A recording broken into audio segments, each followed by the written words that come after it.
Thank you for joining us, and welcome back, if you've been with us all along, to another episode of Old Time Radio, Sports Edition. We are brought to you today by Fiddler's Funhouse. Fiddler's Funhouse, folks, where everything we do truly is for you. Now, on to the show.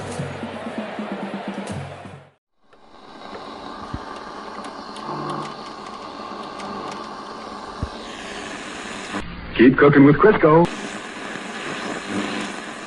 Das lassen Sie nicht alle. Pepsi Cola. Bill Henry in the news, usually presented at this time by John Manville, and the Dr. Fate, usually presented at 9:30 p.m. Eastern Wartime by the Shenley Laboratory over most of these stations, will not be heard tonight due to the broadcast of the All Star Baseball Game.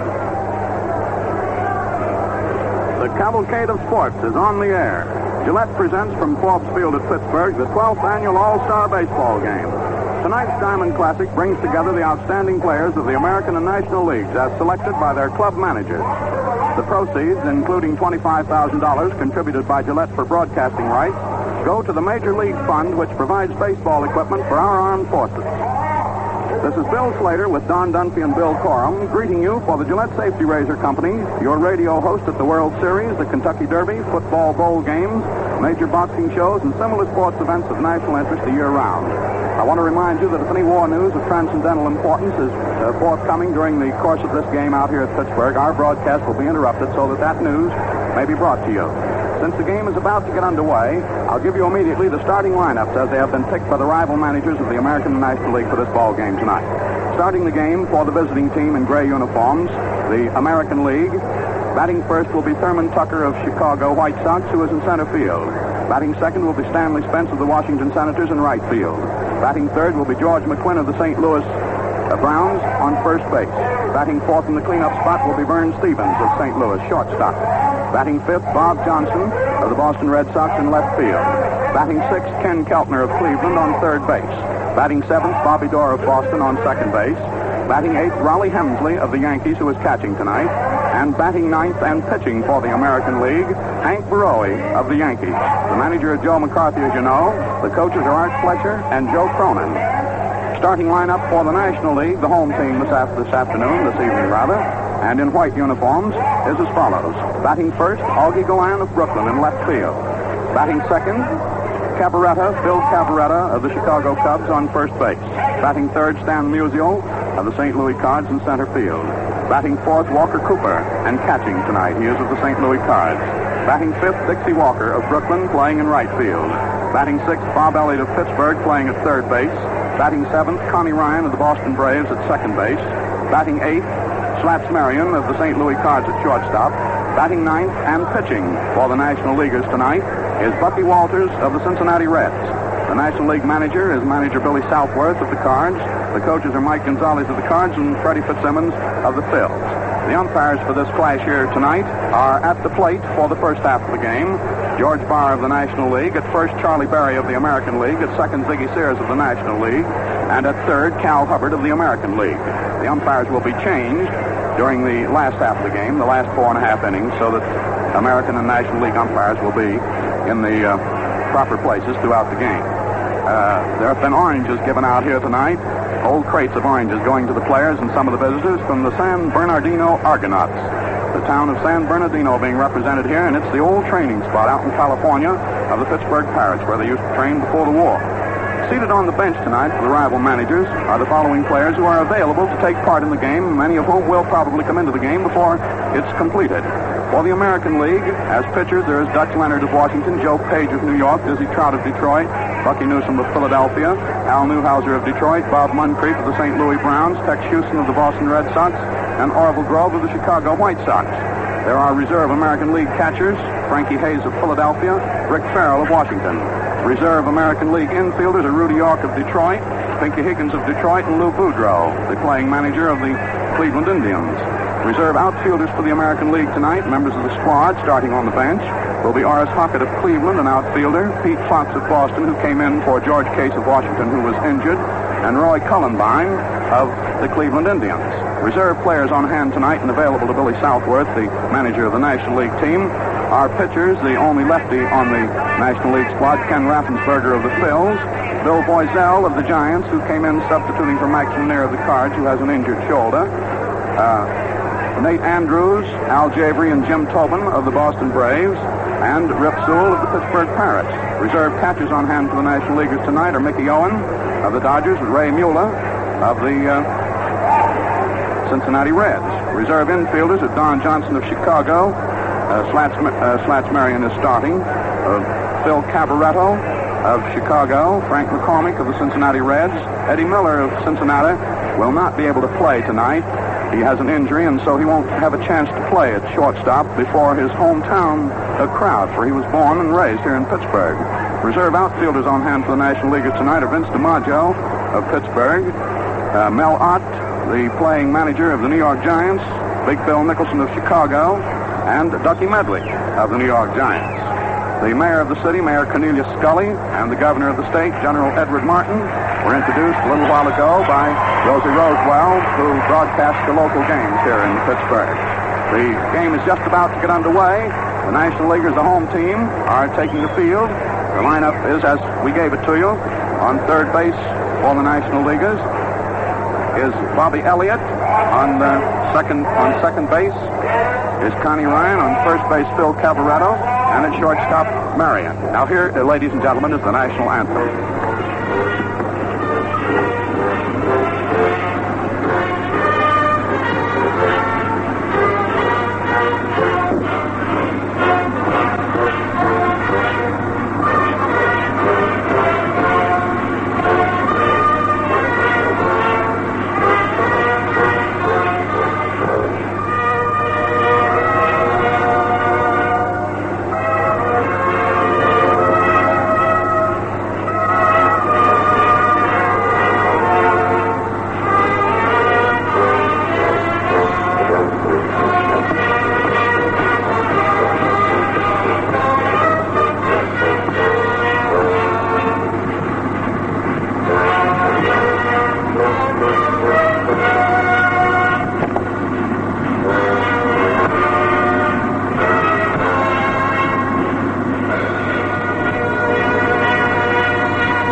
Outfield now in the field is Augie Galan in left, Stan Musial in center, Dixie Walker in right. On the mound is Bucky Walters. Behind the plate is Big Walker Cooper. The ball game is about to get underway. The leadoff hitter for the American Leaguers will be Thurman Tucker, who's playing center field. He's the White Sox slugger. He's a left-handed hitter, and he's just about getting ready to go up there. Now here to bring you the first half of this All-Star baseball game from Pittsburgh tonight, which is being played before a capacity crowd of 35,000 hatless and coatless people under the excellent floodlights at old historic Forbes Field. Here to bring you the first half of this ball game is our Gillette colleague, Mr. Don Dunsey. Donaldo, here she is, the big game. Thank you, Bill Slater. Good evening, everyone. Well, Bucky Walters of the Cincinnati Reds and Walker Cooper of the St. Louis Cardinals, the battery for the National Leaguers. And stepping into the batter's box to lead off in the American League, hitting .327 right now, having led the American League throughout most of the campaign, but he's sloughed off a little bit in the last week or two. Tucker bats left-handed, and the outfield plays him practically straight away. Walters winds up and delivers. It's outside for ball one. Bucky Walters fires one down, and it's ball one on Thurman Tucker, leading off for the American Leaguers in the first half of the first inning of this game here at Forbes Field in Pittsburgh. Walters gets the sign from Walker Cooper, fires it in, it's hit. Down to shortstop. Marion has it. There's a throw over to first base, and he is out. Marion's throw to Cavaretta retires the leadoff man, Thurman Tucker. We expect to see a lot of fine short fielding tonight between Marion of the Cardinals playing for the National Leaguers and Stephens of the Browns playing for the Americans. Stanley Spence of Washington coming up, the American League right fielder, batting left-handed. .293 hitter right now. Stands deep in the batter's box. Walters throws. He hits it. A bouncer right down to Cavaretta. Bill steps on first, and there is out number two. Stanley Spence hitting the first pitch, an inside curve. Drilled one down the first base line to the first baseman, Phil Cavaretta, and he's out. George McQuinn of the St. Louis Browns, playing first base for the American Leaguers, batting right-handed. Correction, batting left-handed, steps into the batter's box. .265 batter right now. Here's the pitch by Walters, and it's a low curve outside, ball one. Low curve to a left-handed hitter. 1-0 the count. Outfield a stride to the right from McQuinn. A straightaway hitter. Walters goes into his motion. The pitch. It's hit high in foul territory, back of first. Cabaretta goes back for it, and then it goes up into the stands as he can't get it. Makes the count 1-1. 1 ball, 1 strike. That, incidentally, is the first foul ball hit in this All-Star game.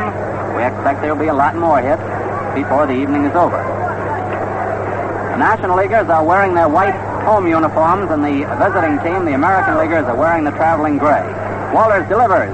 A slow ball, fails to get the outside corner, and it's ball 2. He eased up on that a little bit. Count is now 2-1. Walters again goes into his motion. The pitch. Another slow ball is too low. Ball 3. Count is 3-1. George McQuinn at bat. This is Walters' 5th appearance in the All-Star game. He throws. It's hit down the first baseline. It goes out into right field, and there is the first hit of the game. It's returned to the infield by Dixie Walker, and McQuinn is down on first base with a single. That was a ball driven on the ground between Connie Ryan, the second baseman, and Phil Cabaretta, the first baseman, out into right field, the first hit of the evening. Vern Stephens, the shortstop, batting right-handed. First right-handed batter to face Walters, by the way, the cleanup hitter. Stephens of the St. Louis Browns, hitting .302 in the regular American League campaign. McQuinn leads off. Walters stretches and throws. Fastball is outside, ball 1. The fast curve just off the outside corner. Vern Stephens, midway in the batter's box. The outfield around to the left. Walters takes a stretch. McQuinn is off. Here's the pitch. He swings and misses at a low curve. Strike 1. 1-1. George McQuinn taking a sizable lead off first base. Walters goes to the rosin bag, gets a sign from Walker Cooper, the catcher. The infield is fairly deep for this good right-hand hitter, Vern Stephens. McQuinn leads off. There's the pitch. And it's outside, a slow curve for ball 2. Failed to get the outside corner, and the count is 2 balls and 1 strike. There's no score in the game yet. 2 out in the American League half of the first inning. Umpire at home plate is George Barr of the National League. Wallace takes a stretch. McQuinn leads off. Here's the pitch. And it's a strike. A sharp curve got the outside corner, and the count is now 2-2. 2 balls, 2 strikes, 2 out. And George McQuinn on at first base with a single. No scores yet. Stephens, a wide batting stance, right-handed hitter. Walters again takes a stretch and throws. He hits it, a drive going out into center field for a hit. It's fielded by Musial, quickly back, and the runner pulls up at second base. The hitter at first. 2 hits in a row. Stephens on first, McQuinn on second, and hard-hitting Bob Johnson of the Boston Red Sox, the left fielder of the American League, is coming up to bat. Johnson is playing in his 5th All-Star game. In the regular American League campaign, he's hitting .318. Pretty fair hitter. 2 out, 2 on. First 2 men were retired. Now 2 hits in a row. Men on first and second. Walters throws. A curve outside, ball 1. Failed to get the corner. George Barr of the National League umpiring at home plate. Charlie Berry of the American at first. Ziggy Sears of the National at second. And Cal Hubbard of the American at third base. 1 ball on Big Bob Johnson. Here's a pitch. A slow ball. Got the outside corner. Strike 1. He pulled a string on that. Got it over. The count is 1-1. Joe Cronin of Boston is coaching at first for the Americans, and Arthur Fletcher of the Yankees at third. Johnson deep in the batter's box. Walters takes a stretch, throws. It's low. Fastball low for ball 2. 2 balls, 1 strike. Bucky Walters, usually a pretty hot man under the arc light, is now in a bit of a spot. 2 on, 2 out. Men on first and second. There's the pitch. He swings and misses. A low curve. A sharp low curve. 2-2 the count. Walters had him bending and swinging all the way around on that one. George McQuinn on second base. Vern Stephens on first. 2 out. Count is 2-2. There's the pitch. And he hits it. A fly ball going foul out into left field, bouncing off the fence. A fast inside curve came in. He started to swing, pulled up. It bounced off his bat and ended up out in foul territory in left field.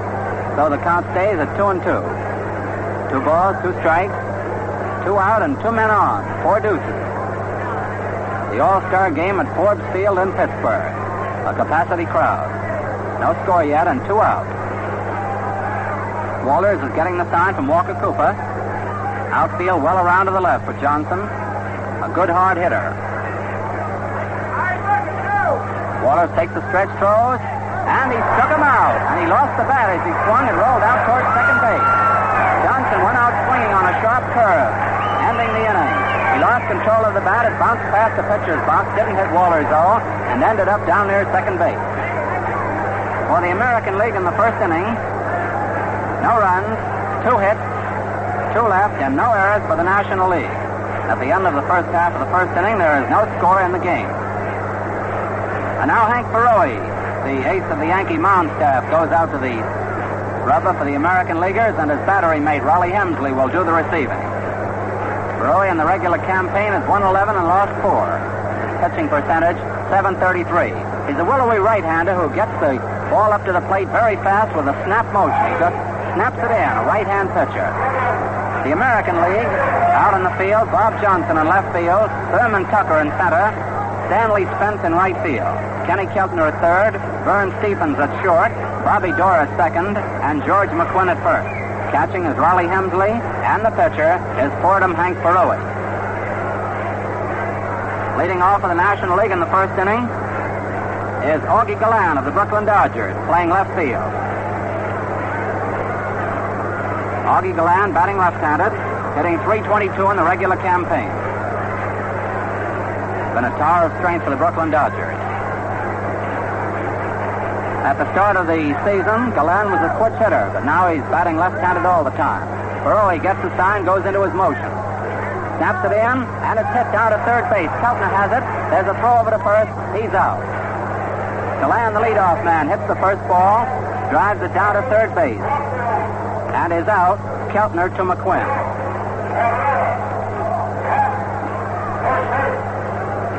One out.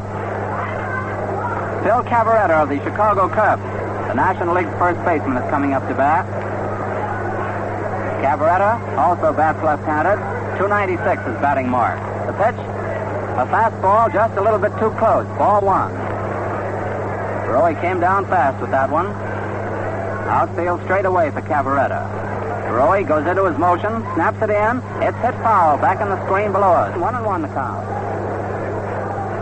Rollie Hemsley, the regular battery mate for Barrowe for the Yankees, is doing the receiving for him. Cavaretta of the Chicago Cubs up at bat. The pitch, slow ball outside. Ball 2. He started to bunt, pulled up when he saw it go away. Count is 2 balls and 1 strike. On deck is Stanley Musial, power hitter of the league. Barrowe takes a lot of time rubbing up a new ball. Wants to get it just right. Outfield straight away for Cavaretta. He could draw a straight line between home plate and center field of Thurman Tucker. Now we're ready. Barrowe throws high.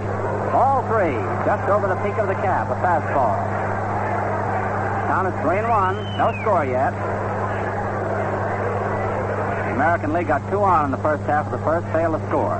The pitch, and he walked him. Fastball outside for ball 4. Cavaretta tracks down to first base with a base on ball. Stanley Musial, leading batter of the National League, coming up.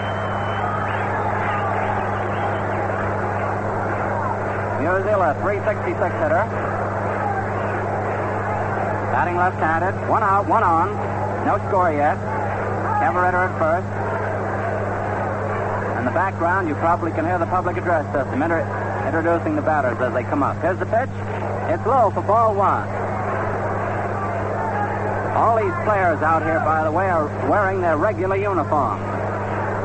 For instance, when a Cardinal comes up, he's got a Cardinal uniform. When a Yankee comes up, he's got a Yankee uniform. All wearing their own uniform. Cavaretta leads off to throw to first. Just about gets back. He got that ball over to McQuinn very fast. 1 ball on the batter. Hank Barroy takes the stretch. Musial waits. Stands deep in the box. The pitch. He hits it. A bouncer down over McQuinn's head. There's a throw to first to Barroy, and it gets away. He's safe. The run-out. Cavaretta goes around to third base. Now we're waiting for the official scorer, Billy Doyle of the Pittsburgh Sun-Telegraph, to render his decision. That's a base hit and an error for Bobby Doerr of the Boston Red Sox, playing second base. Musial bounced the ball over McQuinn's head, out towards right field. Doerr went backfield of the ball. Barroy, the pitcher, came over to cover first, but Doerr's throw was wild and skidded off Barroy's glove. Cavaretta, meanwhile, going around to third base, and Musial safe at first. That's the first hit for the National Leaguers. Up is Walker Cooper. Inside, ball 1, a fastball. 1-0. The American League infield is playing back to the double play. They're not trying to cut off the run at the plate. Time is called for a moment. Cooper in the regular season hitting .305. 1 ball on Cooper. Cavaretta on third base. Musial on first. Roy takes the stretch. There's the pitch. It's low. A curveball, too low. Ball 2. Roy is now on the spot. Not entirely his fault, though. That ball hit by Musial took a terrific bounce over McQuinn's head. Here's the pitch to Cooper. Inside. He drove him back. 3 balls. The curveball was too close. Cooper had to get out of the way. 3-0. Freddie Fitzsimmons, the manager of the Philadelphia Phillies, coaching on third. Mike Gonzalez of the Cardinals, coaching over at first base. 3-0 on the batter, Walker Cooper. On deck is Dixie Walker. Here's the pitch, and he hits it. A line drive going out into right field. It's taken by Stanley Spence. Here's the throw into the plate, and he is out. A double play. A double play retires the National League. A sensational double play. That had drama all the way. With a 3-0 count, nobody expected Walker Cooper to hit that ball because Barroy was showing signs of wildness. But Cooper hit a 3-0 pitch, lined a drive, straight at Stanley Spence in right field. The runner on third, Cavaretta, tried to score after the catch, and the right fielder Spence threw in a perfect strike, retired him at home for a double play. The Nationals, no runs, 1 hit, 1 man left, and 1 error by the American League. At the end of the first inning, the score is 0-0. There's a Major League outfielder who played 189 consecutive games without making an error. If you ask me, that's going some. But think of the amazing performance demanded of the folks who inspect Gillette Blue Blades. Millions and millions of blades are produced at shaving headquarters, but only perfect ones ever reach you. 17 separate inspections assure absolutely uniform quality. And then the Gillette Blue Blade has the sharpest, easiest shaving, and longest-lasting edges that science and skill can produce. So for the best-looking shaves, the smoothest and most refreshing a man can have, always use today's Gillette Blue Blade in your Gillette razor. And now the first half of the second inning, and there was plenty of drama packed into both sides of that first inning. A real sensational inning, both pitchers being on the spot and both getting off. Kenny Keltner of the Cleveland Indians, the third baseman of the American Leaguers, is going to lead off against Bucky Walters. He bats right-handed. Walters throws, and the ball is hit, going foul out into left field, going up into the stands. Strike 1. Keltner is hitting .260 in the regular American League campaign. Bucky Walters, leading the National League on the mound, has won 14 and lost 3. No score yet. That was a sensational inning, that first inning. 1 strike. Here's the pitch. And it's a curve which gets the outside corner for strike 2. Walters very sharp with that hook. 0-2 on Keltner. Standing midway in the batter's box. Outfield playing him around to the left. Walters goes into his motion. Throws a hit down past shortstop out into left field for a hit. It's fielded and tossed back into the infield by Augie Galland for a single. Keltner drives one between the third baseman, Bob Elliott, and the shortstop, Marty Marion, for a hit. That's the third hit for the American League, all singles. Bobby Dorr of the Boston Red Sox, whose home run broke up last year's All-Star Game and won it for the American League, is up. Midway in the batter's box, he bats right-handed. Dorr hitting .340 right now. Here's the pitch, and he hits away, drives the ground ball down to Ryan at second. The player's at first, he's out. The runner goes to second base. The slow roller was driven down to the second baseman, Connie Ryan. He had only one play to make. That was over to first, and Keltner went to second on the play with too slow a roller for a double play. Raleigh Hemsley coming up. Catcher for the New York Yankees, batting right-handed. On deck is pitcher Hank Baroe. Hemsley hitting .264 in the campaign. Man in scoring position on second, Keltner. Here's the pitch, and he hits it, a ground ball down to Marion. Marion has it over to first. He's out, and the runner goes to third. Hemsley goes out short to first for the second out. Keltner romps over to third base. Hank Baroe coming up. Baroe's a right-handed hitter. His mark in the regular season is .191. 2 out, a man on third base. Bucky Walters goes to his kerchief for a moment. Now gets ready to pitch again. No score yet. Quite a ball game, too. Plenty of excitement, plenty of tenseness. And now Walters pitches with a windup. Here's the pitch. He swings and misses a low curve for strike one. Roy's a pretty hard hitter. Although his average isn't good, he drives a long ball. Strike one on him. Midway in the batter's box, a right-hand batter. Outfield playing him not very deep, almost straight away. Walters throws. Side-on pitch up high. Ball one. 1-1. 1 ball, 1 strike.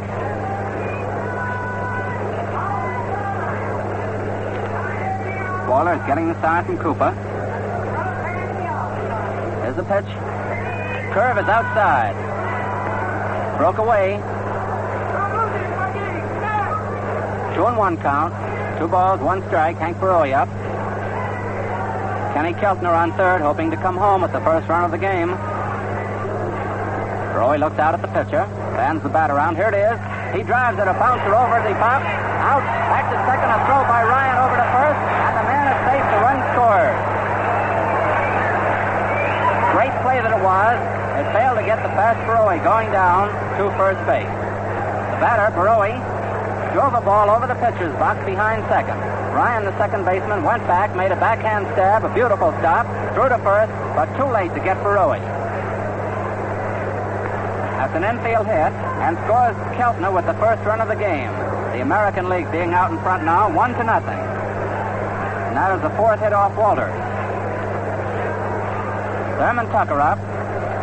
First time up, he was out, short to first. He swings and fouls it off down in the dirt beside home plate. 1 strike. Baroe is on first. He's just driven in a run.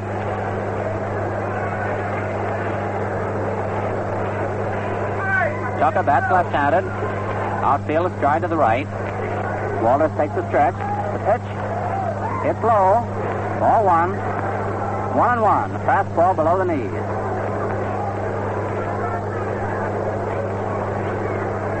The American League, you know, has won 8 of these All-Star contests to 3 for the National League.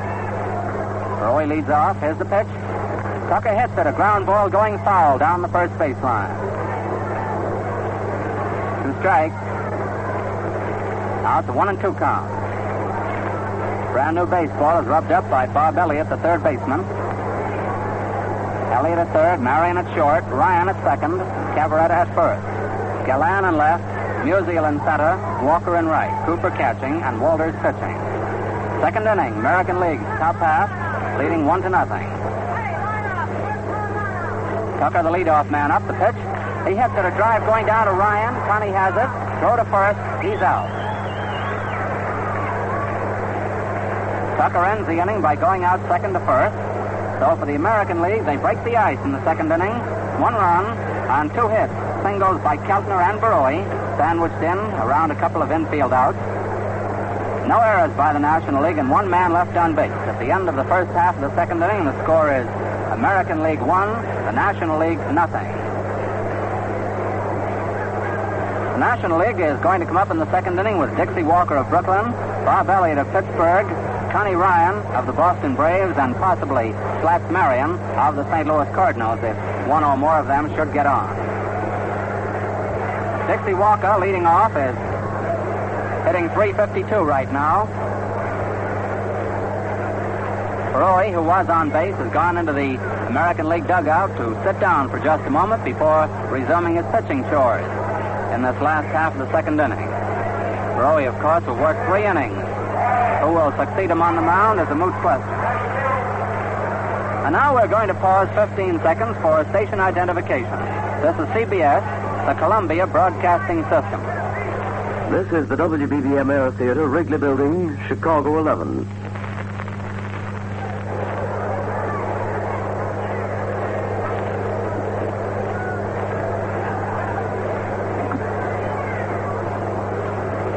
Last half of the second inning, American League 1, National League nothing. Dixie Walker. Batting .352 in the regular National League campaign, left-handed hitter. The power of the Brooklyn batting order coming up to bat. The outfield is going to play him straight away. American League outfield is Bob Johnson of Boston in left, Thurman Tucker of the White Sox in center, Stanley Spence of Washington in right field. Spence made that great throw to Nep Cavaretta at the plate to retire the side in the first inning. Keltner at third base, Stephens at short, Dorr at second, McQuinn at first. Hemsley catching, Baroi pitching. Now we're all set. The National League is up to see if they can't get that run back. Walker up, Elliott on deck, Ryan waiting. Baroi throws. A curveball is just off the outside corner. Ball 1. The fast curveball failed to get the corner, and Baroi's behind the hitter, 1-0. Walker chokes up on the bat a little bit. Here's the pitch. Walker hits it right through the box out into center field for a hit. It's fielded by Tucker back to the infield, and Walker is safe at first base.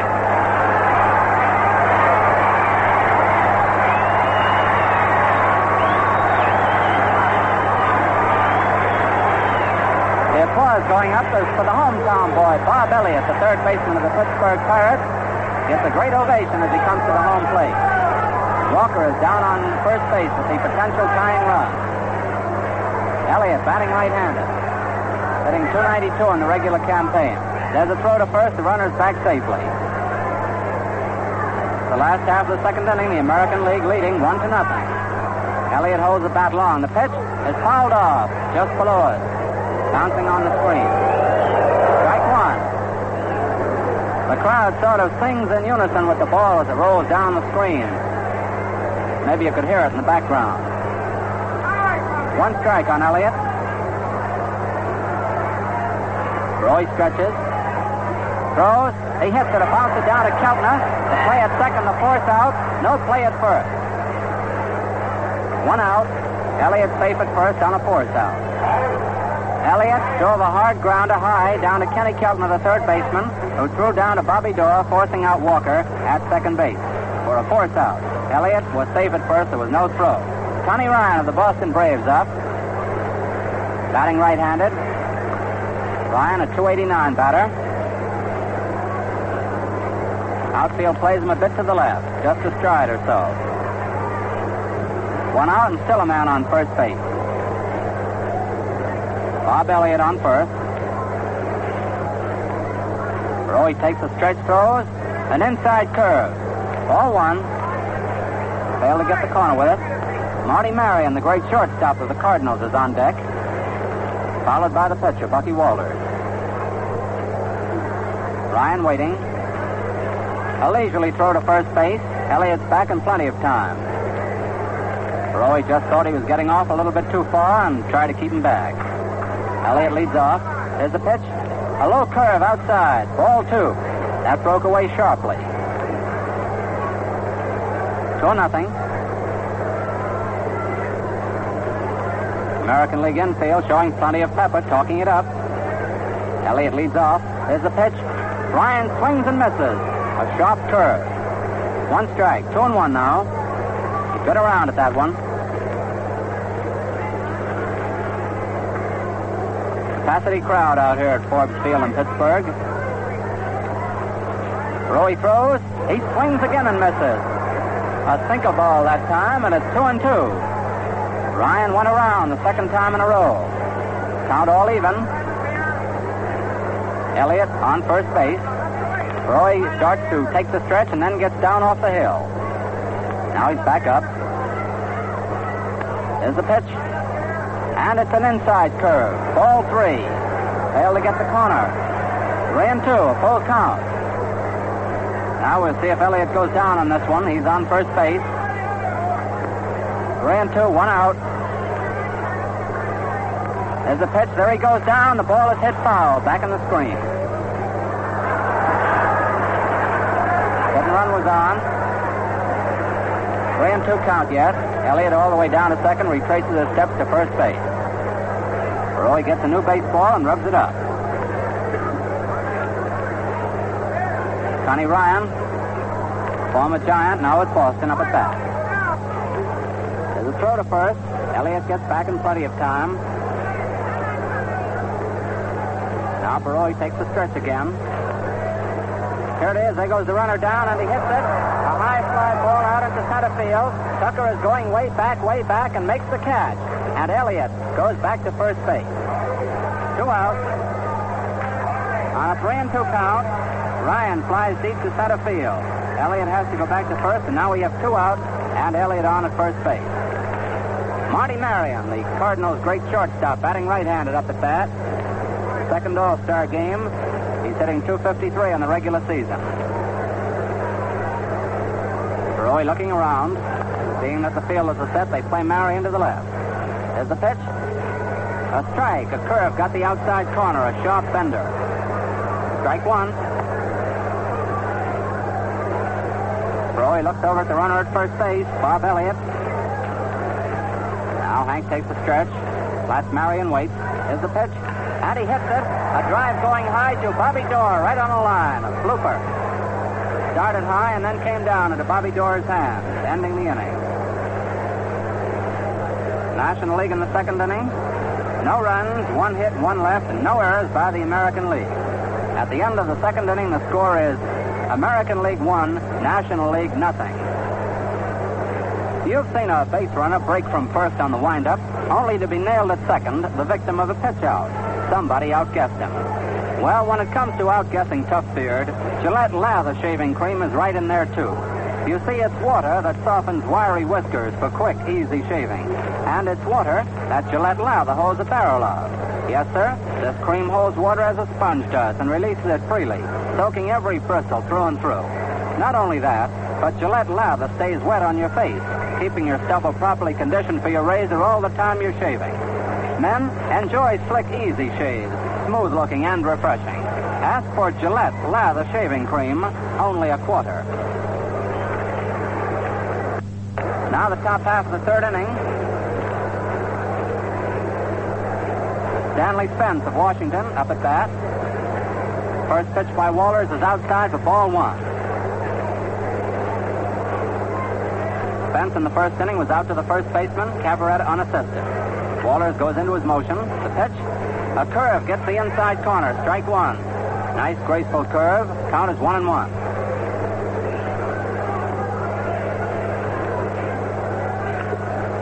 Wallers throws again, and he hits it. A line drive going out into right field. It's safe.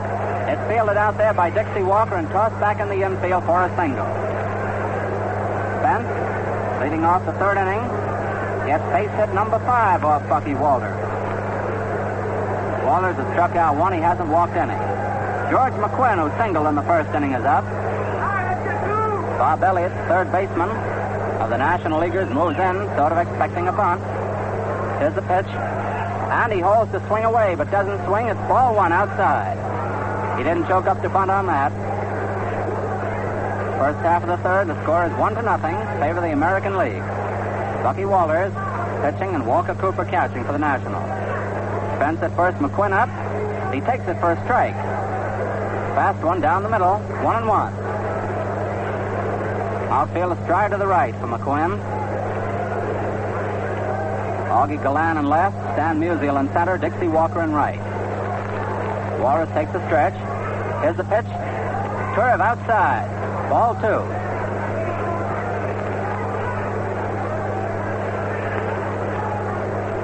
Tex Houston is warming up for the American League, and Ken Raffensperger for the National. They'll probably go in the 4th inning. Here's the pitch, and he hits it. A bouncer back to the box. Walter has it to play at second. The force out. No play at first base. Quick thinking, quick fielding by Bucky Walters. Retire Stanley Spence at second base on a throw to Marty Marion for a force out.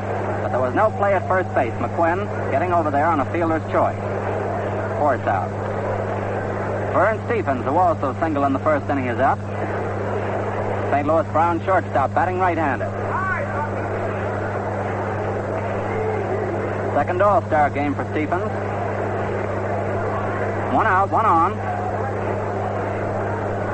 Walters getting the sign from Walker Cooper. Takes the stretch. McQuinn leads off. There's the pitch. And he hits it. A high foul coming back here. Too far back for the catcher to handle. It bounces on the screen. Strike 1 on the batter. In case you folks don't know it, there's the longest distance between home plate and the backstop here in Forbes Field in Pittsburgh of any park in either league. 110 feet is the distance from the plate to the backstop. That's quite a run. 1 strike. Pitch. Stephens hits it. A long drive out into left, curving foul. Over a bit, it would have been over the scoreboard for a home run. It was that far, but it curved over and went into foul territory. Strike 2. Walters out ahead of the batter. Strike 2. No balls. McQuinn on at first base. Bob Johnson on deck. Outfield around to the left for Stephens. Walters getting the sign. Throws. And it's hit. A long drive, curving foul out into left again. Stephens has his eye on that scoreboard, which is located out near the left field foul line in fair territory. The last 2 balls he hit far enough, but curving balls that went foul. Incidentally, in the batting practice, Stephens was rifling them over the scoreboard. 2 strikes. McQuinn on at first. Wallace throws. And he hits it foul. Sharp curve. He just got a piece of it. Hit it into the dirt by home plate. Still strike 2.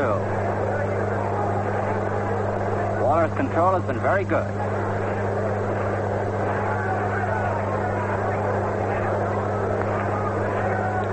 Walker Cooper squats down to give the sign. George McQuinn leading off. Vern Stephens up. Waller throws. A curve is hit high near the mound. It's taken by Walker Cooper. A throw to first, and he's out. A beautiful play by Walker Cooper. That was a high bounder between home plate and the pitcher's box. Cooper got out there very fast and snapped the throw down to first base. Cabaretta to retire the batter. McQuinn goes to second on the play. A very close play at first base. 2 out. Bob Johnson, who struck out in the first inning, is up. Johnson is playing in his 5th All-Star game. Regular season mark is 318. Man on second in scoring position. That's McQuinn. Waller stretches. The pitch is hit down to third base. Elliott has it. The throw to first. He's out. Johnson grounded out to the third baseman, Bob Elliott, ending the inning. For the American League in the top half of the third, no runs. 1 hit, 1 man left, and no errors for the National League. At the end of the first half of the third inning, the score is American League 1, the National League nothing. And that, I take it, will end Bucky Walter's pitching chores on the mound for the National Leaguers. Bucky pitched 3 full innings, gave up 1 run, 5 hits. He struck out 1 and didn't walk anyone. Ken Raffensperger, a left-hander from the Phillies, is warming up down in the home club bullpen in deep right field. Down in the other bullpen, Tex Houston of the Boston Red Sox, a fast right-hander, is warming up and probably will replace Perot. Manager Mel Ott of the New York Giants is coming up. He's going to pinch hit for Walters. Ott is getting a great hand from the crowd. Listen.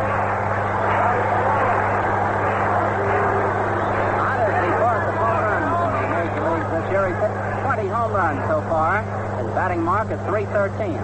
He's playing in his 11th All Star game. He didn't get in all of them, but he was on the squad 11 times. He came up in last year's game as a pinch hitter. He's going to bat for Bucky Walter. Manager Mellott of the New York Giants, one of the great stars of the national pastime. And the Phillies is warming up down in the home club bullpen in deep right field. Down in the other bullpen, Tex Houston of the Boston Red Sox, a fast right-hander, is warming up and probably will replace Baroi. Manager Mellott of the New York Giants is coming up. He's going to pinch hit for Walter. Ott is getting a great hand from the crowd. Listen. Ott is the boss of home runs in the Major Leagues this year. He's hit 20 home runs so far. His batting mark is .313. He's playing in his 11th All Star game. He didn't get in all of them, but he was on the squad 11 times. He came up in last year's game as a pinch hitter. He's going to bat for Bucky Walter. Manager Mellott of the New York Giants, one of the great stars of the national pastime by any comparison. Ott bats left-handed. He's facing Hank Baroi of the New York Yankees, who is pitching his third and final inning for the American Leaguers. Baroi throws. Ott hits it. A line drive going deep out into center field. The center fielder Tucker comes over and makes the catch. Ott hitting the first ball, line deep to center field. Tucker went over to his right and pulled it down. One out. Top of the batting order up now. Augie Gallan, the left fielder, the Brooklyn player. He was out third to first in the first inning. Gallan batting left-handed. Hank Baroi goes into his motion. Pitch. A low curve gets away from Hemsley. It's ball one. 1-0. Gallan has played in two previous All-Star games. Up 5 times. He got 1 hit. .322 batter in the regular campaign. 1 ball, no strikes. 1 out, nobody on. Baroi throws, and the ball is hit foul, going into the stands behind home plate. Count is now 1-1. We keep telling you this lineup from time to time because there will be changes, and we realize that some folks are turning in late. Bob Johnson in left field, Tucker in center, Spence in right for the American League. Baroi throws, the ball is hit, a high fly ball out into center field. Tucker goes way over to his right and pulls it down. 2 in a row for Thurman Tucker of the White Sox out there. 2 out, nobody on. Kenny Keltner of Cleveland is playing third, Vern Stephens of St. Louis short, Bobby Dorr of the Red Sox second, and George McQuinn of the Browns first base. Hemsley and Baroi of the Yankees, the battery. Baroi pitching, Hemsley catching. Up at bat is Phil Cavaretta, who walked in the first inning, out at home. He hits the first pitch, a pop fly, going into foul territory near third. Keltner comes over, but it goes up in the stand. Strike 1. Cavaretta is playing in his first All-Star game. Left-handed batter. Strike 1 on him. Baroi looks to Hemsley for the sign. Goes into that willowy motion of his, snaps it in. Strike, a fastball, knee-high. Very fast. 2 strikes, no balls. Cavaretta stands deep in the batter's box, back near the catcher. Outfield plays him straight away. Here's the pitch. Up high, ball 1. Fastball. 1-2. The American League got a run in the second inning. So in the last of the third, they're still leading 1-0. 2 out, nobody on. Cavaretta of the Cubs up at bat. Baroi whips it in, and it's low. Ball 2. Fastball failed to stay up. 2-2. 2 out, none on.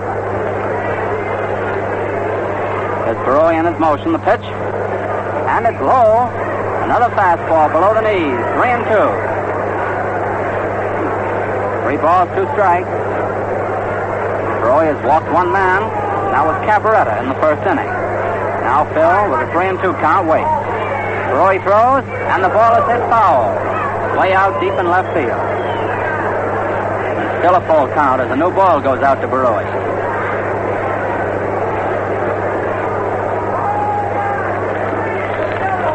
Outfield straight away, fairly deep. Raffensperger, who will go into pitch for the National League, has finished warming up and now in the dugout resting. Roy again goes into his motion. 3-2 count. The pitch is hit foul. Going up in the stands behind third. So another brand new white baseball goes out to Baroy. This is the All-Star Game between the National League All-Stars and the American League All-Stars at Forbes Field in Pittsburgh before a capacity crowd.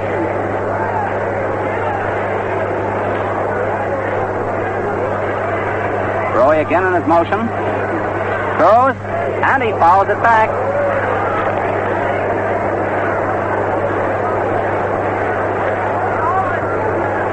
Three and two count yet on Phil Cavaretta. On deck is Stanley Musial.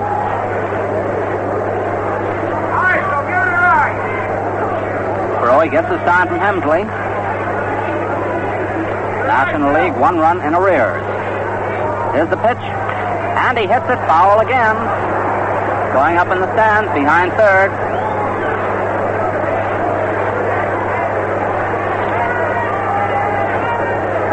Fouling them off now. A 3-2 count.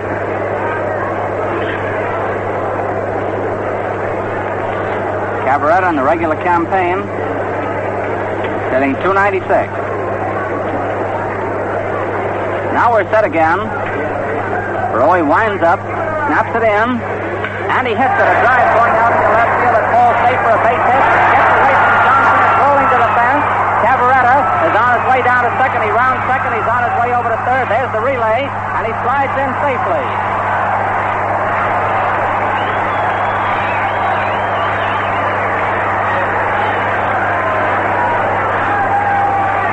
That's a three-base hit for Phil Cavaretta. A line drive over the shortstop's head, Vern Stephens. Bob Johnson, the left fielder, never did catch up with it, and it rolled to the fence. Bouncing off the sign out there which says by Warbond. Cavaretta rounded the bases to third and slid in. A beautiful hook slide, and he's safe with a three-base hit. That's the third hit off Baroy, and brings up Stanley Musial. This is the second time that Cavaretta got around to third base. The last time he was doubled up at home on a double play. That was in the first inning. Musial up. Musial got an infield hit in the first inning. Baroy throws, and he hits it foul. An outside curve. Strike one. Fouled it back. Musial leading the National League with base hits 104, with two base hits 27, and in batting is marked 366. Cavaretta on third, two out. Here's the pitch. It's low. Ball one. A curveball came in, but too low. 1-1 on Stanley Musial, Musial. Cavaretta on third base.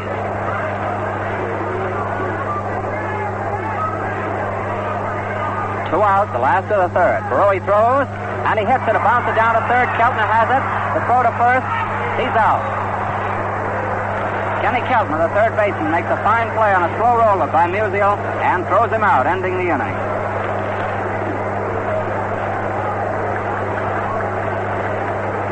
In the National League, the third inning, no runs, one hit, one left, and no errors by the American League. At the end of three innings, the score is the American League 1, the National League nothing. Some batters have a free and graceful swing that makes hitting look easy. Others make it look like the hardest work in the world. Fans, there's an easy and a hard way of doing most everything. In shaving, the easy way is the all Gillette way. Yes, shaving's a cinch if you prepare your whiskers with Gillette shaving cream and breathe through them with today's Gillette Blue Blade. What shaves you get. How smooth and comfortable your face looks and feels. Now there are two Gillette shaving creams, lather and brushless. Choose the kind you prefer. Both are tops in their fields, extremely fast-acting, thoroughgoing, beard-softening aids that really do the trick. Ask your dealer for Gillette shaving cream, lather or brushless. Only a quarter. And now the top of the fourth inning, Ken Raffensperger, a left-hander of the Philadelphia Phillies, is taking the mound for the National Leaguers. Raffensperger has been in 19 games. He has won 8 and lost 9 so far this season from York, Pennsylvania. Coming up to bat for the American Leaguer is Kenny Keltner, the third baseman. Raffensperger, southpaw. Here's the pitch. Outside, ball one. Three-quarter speed pitch, which failed to get the corner. Keltner singled and scored a run in the second inning. The lone run of the game so far. It's the top of the fourth inning. American Leaguers 1, the National nothing. Raffensperger throws, and the ball is hit high over the infield. First baseman Phil Cavaretta is waving everyone else away and takes it for the out. Keltner pops out to the first baseman. One out. Bobby Doerr of the Boston Red Sox coming up. Playing second base, he was out second to first in the second inning. This is the third All-Star game for Doerr. He's been up 7 times, got 2 hits, one of them a home run, which won last year's game, played at Philadelphia. Raffensperger throws, a strike, a fastball on the outside corner, knee high. Doerr batting right-handed, midway in the batter's box. Ken Raffensperger of Philadelphia, working for the National Leaguers. A curveball, he swings and misses. Strike 2. Doerr went around on an inside roundhouse, missed it. Curveball that came in on him. Broke around the handle. Failed to connect. 2 strikes. 1 out, nobody on. Walker Cooper catching, gives the sign. The pitch way out. Ball 1. Fastball outside. 1 and 2. There'll be a change of umpires at the end of 4.5 innings. They'll change position. Raffensperger, slim left-hander, goes into his motion. The pitch, sidearm pitch outside. Ball 2, a fastball that was. 2 and 2.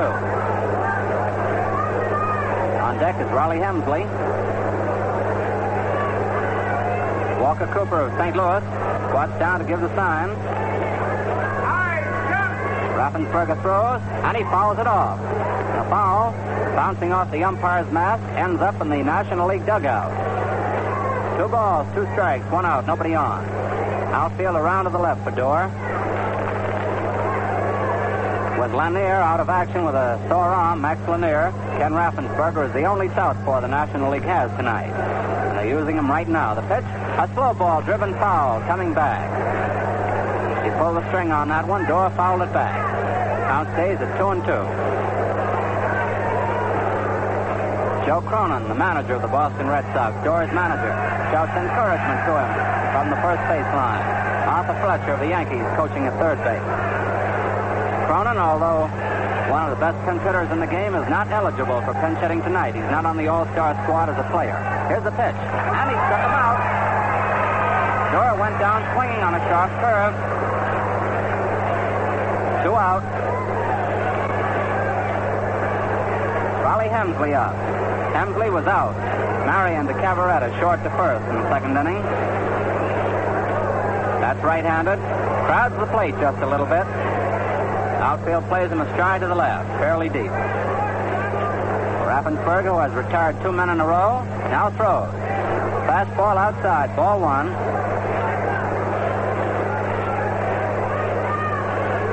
One and nothing count on Hemsley.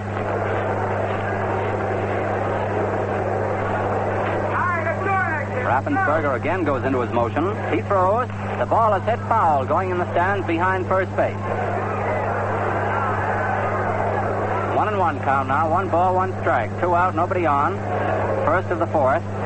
American League out in front, 1 to nothing. 1 big run so far, separating the teams. Raffensperger goes into his motion. Pitch, and he hits it. A drive right at the line. He's out.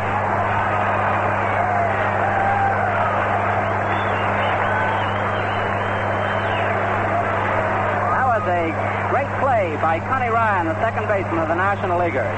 Rollie Hemsley drove a line drive towards right center. Ryan, doing the Indian rope trick, went way up in the air, hauled it down for the out. A great play, one of the finest tonight. So the American League is retired in order in the fourth inning. No runs, no hits, no errors, none left. And at the middle of the fourth inning, the score is American League 1, National League nothing. We all know that millions of Americans have gone thousands of miles to many distant places, doing their valiant part in winning this war. These men go wherever they're needed, and wherever they go, they do more than their part. Now here's a chance for certain men to meet a special crisis right here at home. A call to a job on which the fate of the men over there depends. Listen carefully. Today, 20,000 men are urgently needed to work for at least 90 days in foundries. The job is to help make castings for engines, heavy trucks, and armament. Experience is desirable, but not necessary. Men, help out on the special call for foundry workers. This job is a vital one. It's an emergency. If you can step into this breach on this, go to your local U.S. Employment Service office or your local War Manpower Commission first thing tomorrow. Release from your present job will be obtained. Here is one of the greatest opportunities American men at home will have to help win the war. Now there's a new battery, an H battery in there for the American League. Tex Houston of the Boston Red Sox is going to do the pitching, and Frankie Hayes of Philadelphia will be the catcher. First man up for the National League, Walker Cooper. Houston throws a fastball. He swings and misses for strike one. Tex Houston has won 13 and lost 3 this year, leading the American League. A strike, a fastball on the outside corner, strike 2. 0-2 the count on Cooper, leading off for the National League in the last of the 4th. Cooper hit into a double play last time up. He struck him out. Cooper goes down swinging on an outside curve. Houston being very fast at this point. 1 out. Dixie Walker up. Walker single in the second inning. Forced out at second base by Elliott. Walker batting left-handed. Tex Houston of Boston is pitching, and Frankie Hayes of Philadelphia now catching for the American League in place of Barrow and Hensley, respectively. Houston goes into his motion. Walker waits. The pitch, a fastball inside. Strike 1. Got the corner. 1 strike on Walker.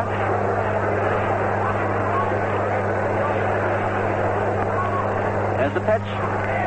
And he hits it. A long drive point deep out into right field. Spence goes back close to the wall and pulls it down.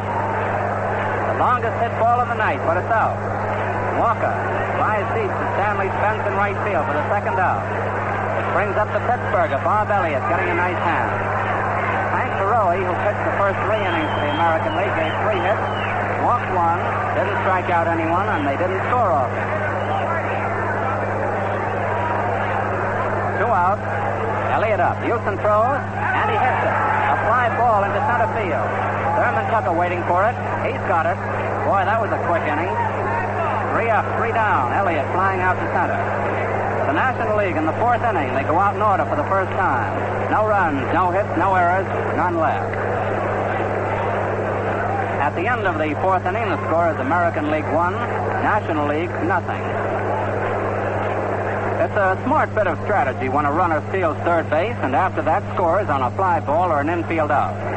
Now, if you follow me, Gillette Brushless helps you steal a march on tough beard just as smoothly as that. Water, of course, is the #1 beard softener. So the trick is to pull moisture-resisting oily film from your whiskers so that water can soak in. Gillette Brushless does that in jig time and blankets plenty of water against the base of every bristle. In no time at all, your beard is perfectly conditioned for smooth, comfortable shaving. Fans, to get slick-looking, refreshing shaves double quick, ask your dealer for Gillette Brushless, only a quarter. And now we're going to pause 15 seconds for station identification. This is CBS, the Columbia Broadcasting System. The WBBM Air Theater, Wrigley Building, Chicago. The time is 1 minute past 9.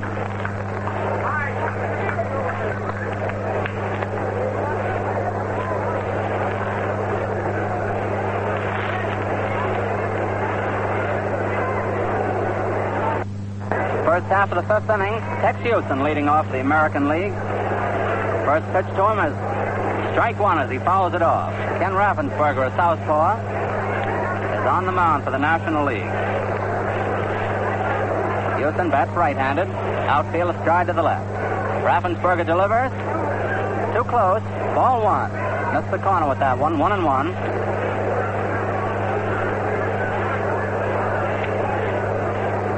Raffensperger getting the sign from Walker Cooper. Goes into his motion and throws. A slow ball is driven right at the second baseman, Connie Ryan. He bobbles it. It rolls out into right field, and it's fielded by Walker back into the infield. That scored as an error for Connie Ryan. It's an amazing thing. Just a moment ago, Ryan was a hero when he cut off a base hit with a great play. Now he makes an error. That's all in the game.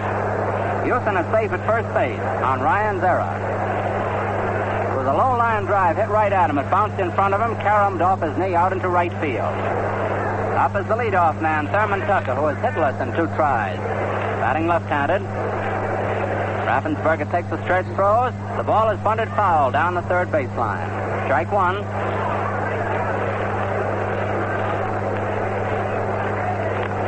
One strike on Tucker, who was out short to first in the first and second to first in the second. Tex Houston on at first base. Raffensperger getting the sign from big Walker Cooper. Takes a stretch. There's the pitch. And he bunts it right down to third. Elliott has it. The play to second. He's out. It's a force out of second base. A good play by Bob Elliott, the third baseman. He threw it down to Marion, who covered. So it's no sacrifice. Tucker is safe at first on a force out. And Houston goes out at second, third to short. Elliott to Marion. 1 out. Stanley Spence of Washington coming up. The right fielder was out to the first baseman, unassisted in the first. Singled and was out at second on the third. 1 out of 2 so far. Bats left-handed. Raffensperger takes the stretch. Spence waits. The pitch. Strike. A curveball. Got the outside corner. Raffensperger throws plenty of curves. Spence is playing in his first All Star game. He cut off a run with a great play, a great catch, and a great throw in the first inning. The man on third, a line drive was hit at him, and he threw out the man at the plate when he caught it. Now he waits. Throw to first. Not in time. Tucker back safely.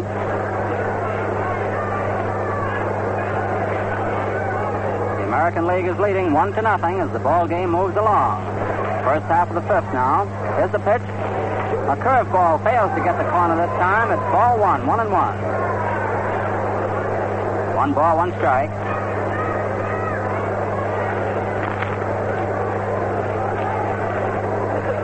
Bucky Waller started on the mound for the National League. Pitched 3 innings, gave up 1 run. Ken Raffensperger came in at the start of the fourth. They failed to score off him. Now we're in the 5th inning. 1 out, 1 on. Fence up. The pitch. Foul back. Strike 2. Foul it right back. 1-2 the count. Thurman Tucker of the Chicago White Sox is on first base. Joe Cronin of Boston coaching at first. Arthur Fletcher of the Yankees coaching at third. The umpires, George Barr of the National League at home plate. Berry of the American at first. Spears of the National at second. And Hubbard of the American at third. The runner leads off. Raffensperger taking plenty of time, throws. The ball is hit. A line drive going out into center field, and it falls safe in front of Musial. There goes the runner, Tucker around to third. On the throw, the batter goes into second. He's out.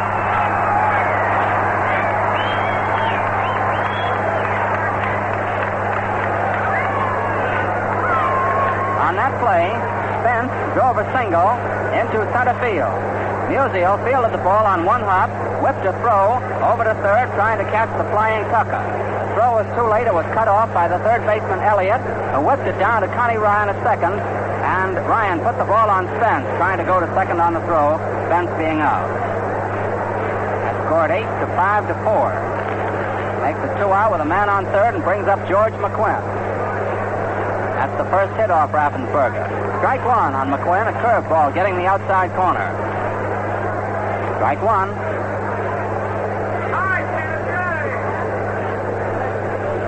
Walker Cooper gives a sign. Tucker is now on third base. There are 2 out. The pitch. Strike 2. Fastball coming in knee-high on the inside corner. Raffensperger's mighty sharp. 2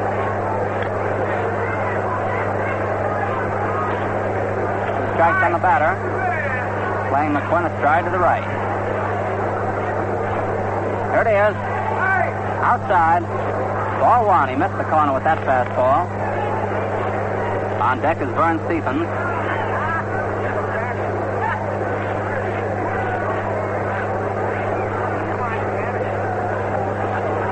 Raffensperger taking his time. Tucker moves in. Here's the pitch. And he gets him. It's rolled out on strike. A sharp curve got the outside corner, and McQuinn is a strikeout victim. The American League in the fifth inning. No runs, one hit, one left, and one error by the National League. At the end of the first half of the fifth inning, the score is the American League 1, the National League nothing. And now it's my pleasure to bring in on our Cavalcade of Sports broadcast my co-sports feeler, working with me on the New York Yankees, New York Giants baseball games, Bill Slater. Come on in here, Bill. It's your ball game. Thank you, Don, and good evening again, ladies and gentlemen. The umpires change around now as we go into the second half of the ball game. Moving to the plate now is Big Cal Hubbard of the American League. Umpiring at first is Ziggy Sears of the National. Umpiring at second will be Charlie Berry of the American League, and umpiring at third will be George Barr of the National League. It's the last half of the fifth inning, and the National Leaguers are coming in here trying to tie up this ball game if they possibly can. The American Leaguers are ahead of them by a score of 1-0. On the mound is Big Tex Houston. He's a big foot, 6 feet 3.5 inches in height, the guy is, and he's a very strong man on that mound.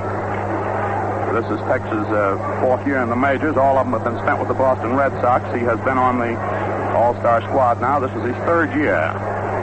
Behind the plate is Frankie Hayes, a veteran of All-Star competition, great catcher of the Philadelphia Athletics. Up batting first now is Connie Ryan. He takes the first pitch for a called strike. Strike one on Ryan. Ryan flied out to center his first time up. Swings on the next one. Strike two. 0-2 is the count. Connie is a New Orleans, Louisiana boy. Been 2.5 years in the majors. This is his first All-Star game, of course. Houston winds up, shoots it in there. Ryan takes it low for ball one. 1-2.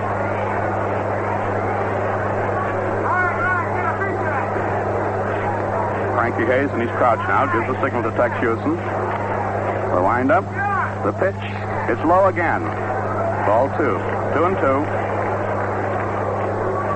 Houston trying to get him with a curve that broke away and a little low. Ryan, a right-handed hitter, stands square away in the batter's box. The pitch. He swings on it, and it's a hit. Falling out to center field. Fielded out there by Thurman Tucker. Tossed back in. And it's a hit. A hit off Tex Houston. The second hit they have collected off Houston. The first hit off Houston, rather. And it puts a man on first to lead things off for the National League in the last half of the fifth inning. Ryan on first and Slats Marion up. Slats is the tall, gangling star shortstop of the St. Louis Cards. He's a right-handed hitter. He lined out to Connie Ryan on a sensational play his first time up tonight. Attempts to bunt the first one, but it's wide for ball one. The American League infield was on the move. Keltner charging in from third. Georgie McQuinn coming in from first. 1-0 the count. And now Tex Houston calls time while he bends down and laces up his shoe. Can you tie that? That's precisely what he's doing. Man on first, nobody out. Last half of the fifth inning. National League trailing 1-0, but trying to make a comeback here. Slats Marion up. He sets himself to bunt, but takes for ball two. And he's got Tex Houston guessing. He's ahead of Houston. Ryan leading off first. You haven't heard much cheering tonight. This is a National League city, of course. And they're all waiting for a chance to do some barking about the National Leaguers. The pitch to Marion is inside. The big tall boy leans back, and it's ball three. 3-0 the count. Frankie Hayes walks out in front of the plate, tossing the ball back to Tex Houston.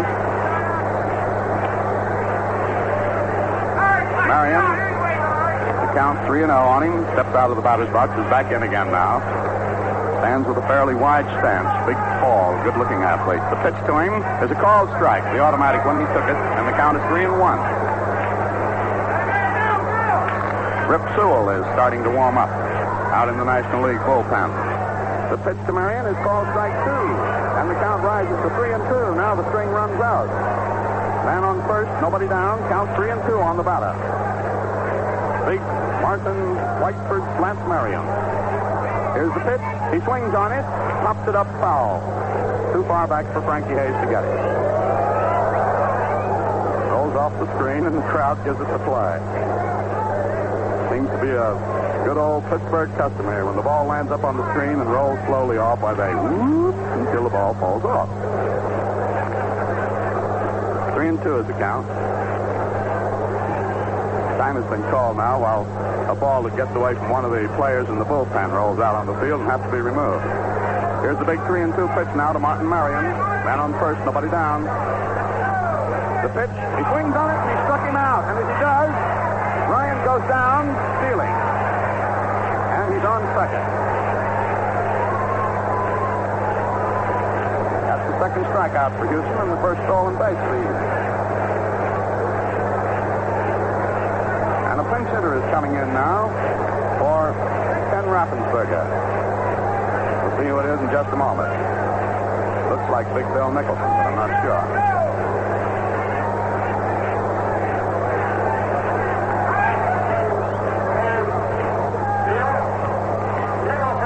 It's Big Bill Nicholson, the switch hitter, the big right fielder of the Chicago Cubs, who's going to come in here to pinch hit for Raffensperger in the last half of the fifth inning. Big Bill Nicholson's hitting at .287 in the regular season. He has batted in 15 runs. He has batted in 50 runs, rather, and has knocked himself out 15 homers so far this season. This is the fourth All-Star squad he's been on. He's a left-handed hitter. And he's crouched, takes the first pitch from Tex Houston inside for ball one.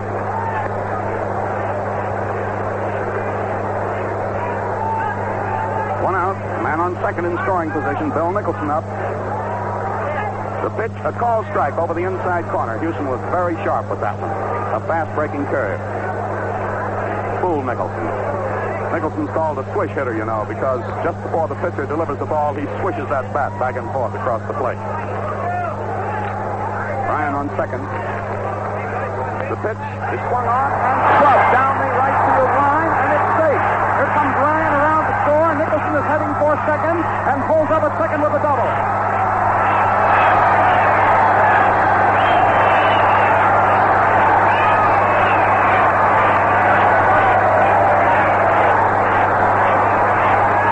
And the game is tied up. Bill Nicholson coming in as a pinch hitter for Ken Raffensperger. The pitcher delivers the telling blow. It was a hot liner just inside the foul line going down the right field line. It was fielded back in out there by Stan Spence, but by that time Tommy Ryan was across the plate, and Big Bill Nicholson, feeling obviously very happy, is jumping down, up and down out there off second. And the game is tied up, one apiece. Now the plate umpire asked to have the ball tossed on. He wants to take a look at it. And Hal Newhouser goes to work in the bullpen for the American League. And Bob Muncrief also. So you'll have Newhouser, a left-hander, warming up, and Bobby Muncrief, a right-hander. So one or the other of those boys will probably see service here. It's the last half of the fifth, and the National League has tied up the ball game. Up next is Augie Gallan, left-handed hitter. Takes the first one for a called strike. Augie is a Berkeley, California chap. He's with the Dodgers. His third All-Star game. He was here in the All-Star game back in '36 with Chicago. Swings on the next one, the ground ball, and it goes through. In the center field for a hit, here is Bill Nicholson coming in to score.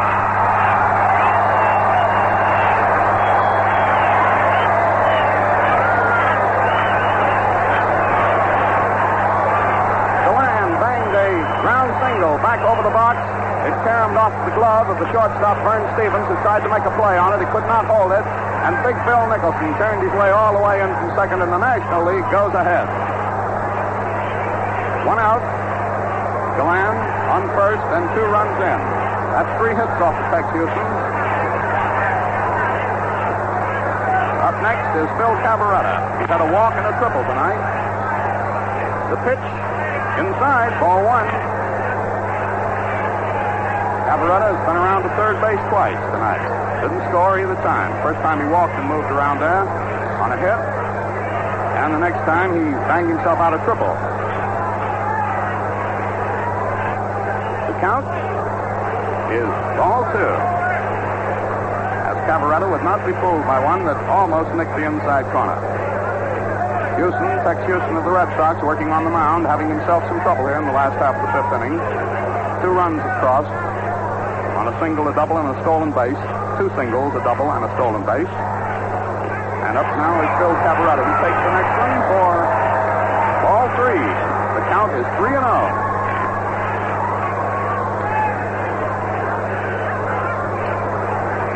Houston kicks up the dirt on the mound.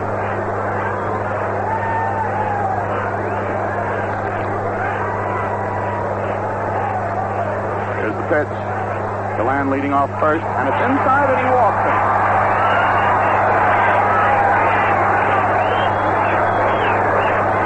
That's the second time tonight that Phil Cavaretta of the Chicago Cubs, with a mighty good eye for the ball, has been walked. The other time, he banged out a triple. It puts Cavaretta on first, moves Galan down to second. 1 out, 2 runs in. And the National Leaguers ahead, going into the lead here in the last half of the 5th inning. Al Hayes goes back to talk things up with Tex Houston, and he's ready to go again. As stepping into the plate is Stan Musial, who was born in Donora, Pennsylvania, not far from Pittsburgh here. Big Stan's a left-handed hitter. He's had 1 hit tonight and grounded out once. He leads the National League in batting and in hit production. Takes the first pitch for a called strike. Houston was very sharp with the curve over the outside corner. Big Stan Musial, one of the stars of that card aggregation, in here tonight under his manager, Billy Southwood. The pitch is swung on. It's a ground ball. Down to second. It's fielded by Dorr. The throw to first is not in time as the ball is dropped by the first baseman, George McQuinn, and the bases are loaded.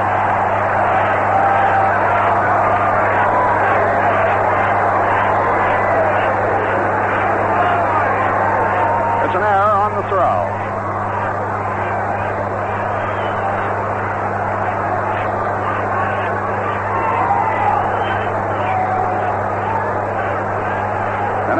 First baseman.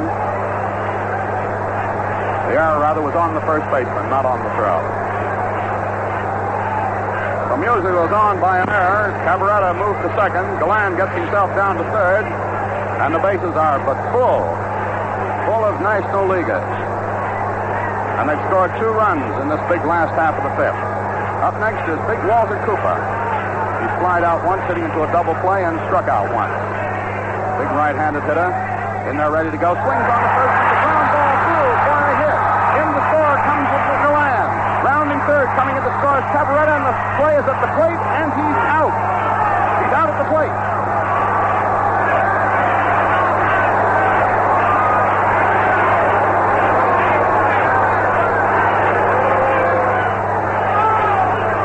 It was a hit by Walter Cooper. It drove in Augie Galan from third. Phil Cavaretta tried to score from second. But a beautiful throw by Bob Johnson from out in left field, cutting down at the plate, and that's the second time tonight that Cavaretta's been cut down at the plate. And believe me, boy, he does not like the decision of the plate umpire, Big Cal Hubbard. And Freddie Fitzsimmons is coming in to put up a big argument for it. But Big Cal Hubbard, who is big enough and a good enough umpire to withstand anything, seems to be taking it all very coolly. So Cavaretta is out at the plate, Galan scoring on Walter Cooper's single between third and short into left field.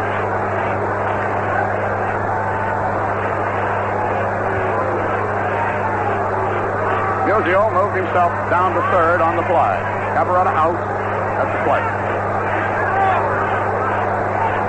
Now there's still continued discussion down here, and Billy Southworth has come out to pay his respects to the plate umpire Cal Hubbard. But despite it all and all the discussion, Cavaretta is still out.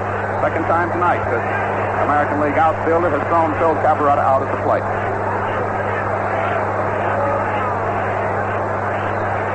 Happened to Cavaretta in the first inning when he tried to score after a fly ball was caught by Stan Spence out in right. Now he attempted to score from second on a single by Walter Cooper and was thrown out at the plate by Bobby Johnson, the left fielder. Up next is Dixie Walker. 2 out, men on first and third. Houston stretches, delivers, and swings on it, and it's a hit out into right field. Musial is coming in to score the 4th run of the inning. Cooper stopped at second.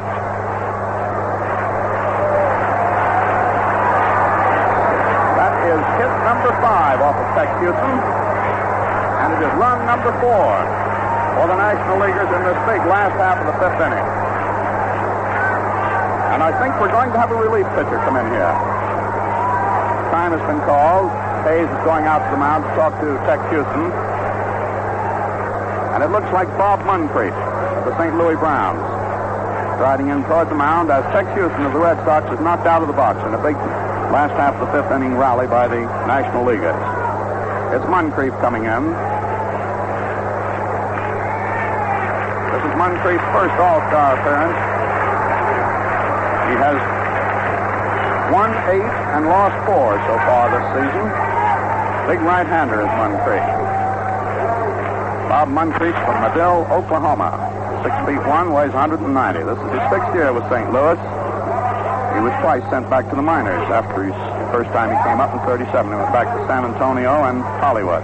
Came back up at the Browns and he stuck. And here he is tonight in the All-Star game. Houston goes out after giving up 5 hits, striking out 2 men.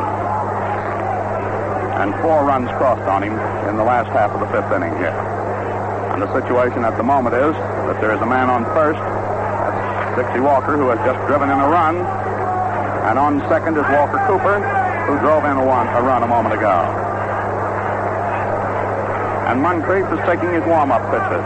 Ready to step in there to bat against him is Bob Elliott, the Pirates' third sacker, who is playing at third base tonight, much to the delight of the Pittsburgh fans, who are crammed into these stands here in this 12th annual All-Star Classic, being played here at historic Old Forbes Field, named for one of the Indian fighting generals of early American days here at the headwaters of the Ohio. Stepping up now is Bobby Elliott. Bob Moncrief is ready to go on the mound. Hayes is catching him. 2 outs. Then on first and second, 4 runs in. Moncrief looks at second, stretches, delivers, and it's hit up high and foul, going over toward the stands, down the first baseline, falling in for strike 1. New ball tossed out. Walker leading off first, and Walker Cooper leading off second. 1, 2, 3, 4 runs in this big last half of the 5th. And Frankie Hayes, very astute catcher for the American Leaguers, walks out to the mound to pass on some advice to Bobby Moncrief. Muncreif. Moncrief pitching. He's the third American League pitcher of the night. Hank Roy started things off going very smoothly for 3 innings. Tex Houston had trouble in the last of the 5th. Taken out. There he is, ready to go. Count on Walker on the batter. Elliott is 0-1. Right-handed hitter is Elliott. Swings on this one, lifts it up high, and it's going out in foul territory. Racing for it is the left fielder, and under it, making a very nice catch, is Bobby Johnson, the left fielder of the American Leaguers, and that retires the side. Elliott fouling out to the left fielder. In the last half of the 5th inning, 4 runs for the National League on 1, 2, 3, 4, 5 hits, one of them a double by Bill Nicholson. At the end of the 5th inning, the score is National League 4, American League 1. Iron Man McGinnity, they called him, and with plenty of reason. He pitched and won both ends of 3 doubleheaders in a 30-day period. Later, he pitched and won a doubleheader at the age of 54. In my book, that's a story of keenness and stamina. Qualities that win, whether you're talking about athletes or razor blades. Don told you that today's Gillette Blue Blade has the sharpest, smoothest finished edges ever honed. Now I want to add that those edges are also hard enough to cut glass. That means that they stay keen for one comfortable, good-looking shave after another. So it gets down to this. Today's Gillette Blue Blade gives you smoother, pleasanter shaves and more of them because it's keener and far more durable than other blades. If you haven't tried this finer blade, you've a very enjoyable surprise coming. Ask your dealer for Gillette Blue Blades. At the start of the 6th inning, there are 2 changes in the lineup of the National Leaguers. Whitey Kurowski of the St. Louis Cards replaces Bob Elliott of the Pirates at third base. And coming to the mound now is Rip Sewell, the Ephus ball boy, the Pittsburgh Pirate pitcher. Walker Cooper remains behind the plate. Coming up to bat first for the American Leaguers at the start of the 6th inning is Vern Stevens of the St. Louis Browns. He's had 1 hit tonight and grounded out. Rip Sewell, a tall blonde, author of the Ephus ball, the blooper ball, is on the mound, one of Frankie Frisch's Pittsburgh Pirates. Here's the pitch. It's swung on by Stevens and missed.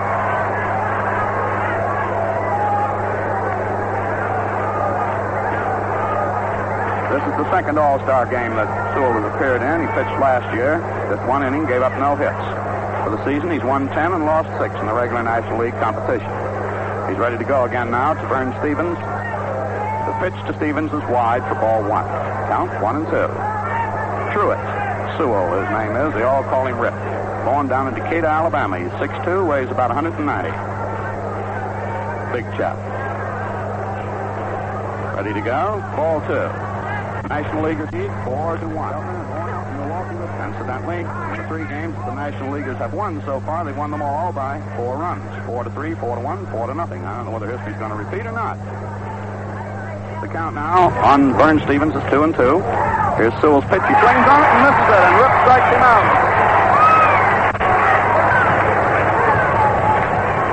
Sewell strikes out the first man to face him. 1 out. Bobby Johnson coming up. Johnson, who just rifled in a nice throw to cut off Bill Cavaretta at the plate in the previous inning. Right-handed hitter is Johnson. He struck out and grounded out in these first 2 times up this evening. Sewell goes into his windup. Delivers the eephus ball. That's the famous eephus ball. He just sort of loops it. It describes an even arc. He said last night that at the top of the trajectory of that arc, the ball was about 20 or 25 feet off the ground. That was the eephus ball, and it was ball 1. It didn't come over. The next one is a fast one, wide for ball 2. As Bobby Johnson looks them over very carefully. Johnson came in with the Athletics. Now he's in with the Red Sox. Takes the next pitch from Rep Sewell for ball 3. And the count is 3-0. And Sewell now, after striking out Vern Stevens, gets himself into trouble with Bob Johnson. The pitch is inside for ball 4, and he walks him. Johnson on first, 1 out. And Kenny Keltner, who made a hit and scored the American Leaguers' only run, comes up next. That happened his first time up. The second time up, he popped out to the first baseman. Ken Keltner, the star third baseman of the Cleveland Indians. Right-handed hitter stepping in there ready to go. Bob Johnson leading off first. Top of the 6th. National League leading 4-1. The pitch. Strike 1. He started to go for it. Pulled back. Up came Big Cal Hubbard's right arm. Call strike. Keltner, born out in Milwaukee, Wisconsin. A veteran in this national pastime. The pitch is swung on. It's a ground ball down to the shortstop. The play at second for 1 out. The play at first for Billy Meade. Double play.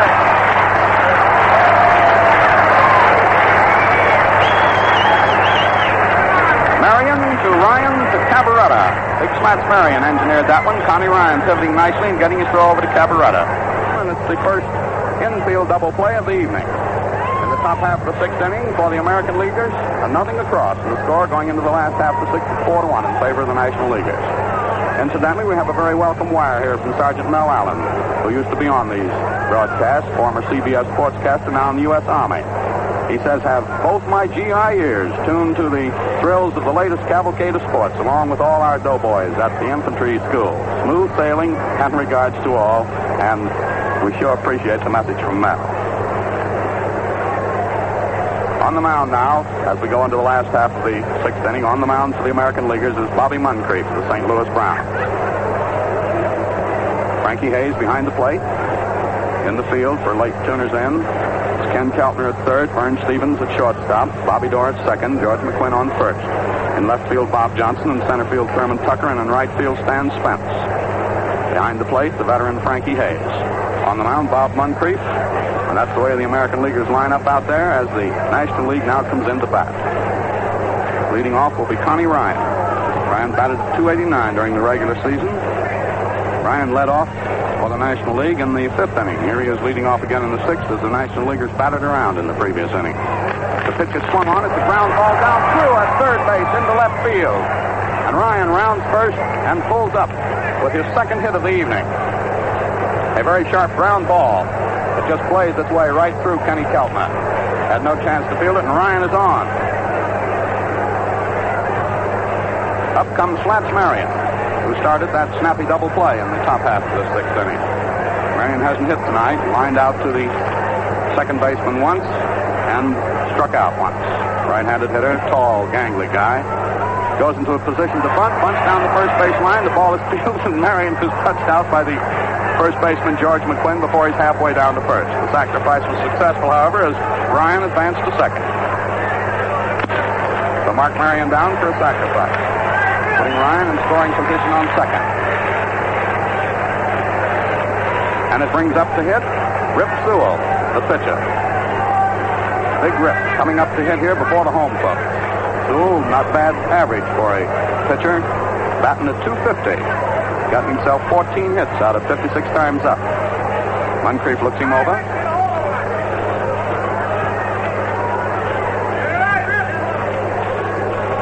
The pitch is swung on and missed. Strike one. Rip put a lot of sincerity into that one. He went all out for it. Didn't get any of it. Moncrief now tamping the dirt down on the mound. A beautifully lighted field this is. Moncrief ready to go. Ryan leading off second. The pitch gets the outside corner for a strike. Strike two on Sewell. And he turns around and looks up at Cal Hubbard, the big giant who's umpiring behind home plate. One out. Man on second. Last to six. National League ahead 4-1. An overhand delivery. Gets away from the catcher. Frankie Hayes rolls toward the dugout, and Ryan goes down to third with no play being made on it. And it's a wild pitch. Charged up to Bobby Moncrief. Ryan going to third. In the American League bullpen, Hal Newhouser, a lefty, and Bucky Newsom, an eccentric right-hander, warming up. Ryan on third now. The count on Sewell, the batter. 1-2. One out. Moncrief winds up, delivers. It's a called strike. He struck him out. Sewell beefs a trifle, then walks back to the dugout. Two down. Man on third. Up to the plate, Augie Galan. Star Brooklyn outfielder. Grounded out his first time up, flied out to center his second time, got himself a hit and scored a run his third time up. Little Augie bats left-handed. Moncrief winds up, shoots it in there, and he hits it down to McQuinn at first. He tries to field it, but does. Throws it over to Moncrief, and the guy is out. Very, very neat work by McQuinn on a hard-hit ground ball down the first base line. He was pulled out of position on it. It bounced away from him. He chased after it and wheeled it to Bobby Moncrief, who was covering it first. And so the two Brownies teamed up to get Augie Galan that. Retires the side in the last half of the sixth. No runs for the National League on one hit, one man left on, and no errors by the American League. At the end of the sixth inning, the score is National League 4, American League 1. There's no need for me to tell you why a duck's back sheds water. But do you know that tough whiskers do much the same thing and for much the same reason? Yes, whiskers are naturally oily. So to give them a good soaking for smooth, easy shaving, first remove the water-resisting film that surrounds them. Gillette Brushless does that trick presto. Also, it blankets water right at the base of your bristles, and boy, how they drink it up. For extra shaving speed and comfort, use fast-acting, thoroughgoing Gillette Brushless. It helps soften whiskers in a jiffy, cleans your pores, lubricates your blade, protects your face. And it's grease-free. Can't clog your razor or wash bowl drain. Ask your dealer for Gillette Brushless, only a quarter, and you'll enjoy faster, easier shave. Come now to the start of the seventh inning. On the mound is Rip Sewell of the Pirates. Behind the plate is still Walker Cooper. And hitting first for the American Leaguers is Bobby Dorr of the Boston Red Sox. Born out in Los Angeles. He's grounded out and struck out tonight. Takes Sewell's first pitch, low for ball one. Bobby is the only second baseman present here for the American League tonight. Playing his 8th year with Boston. Hit himself a triple Sunday against Cleveland. Takes the next one, and Sewell headed in there for a called strike. 1-1. This is the fourth time that Dorr's been on the All Star squad.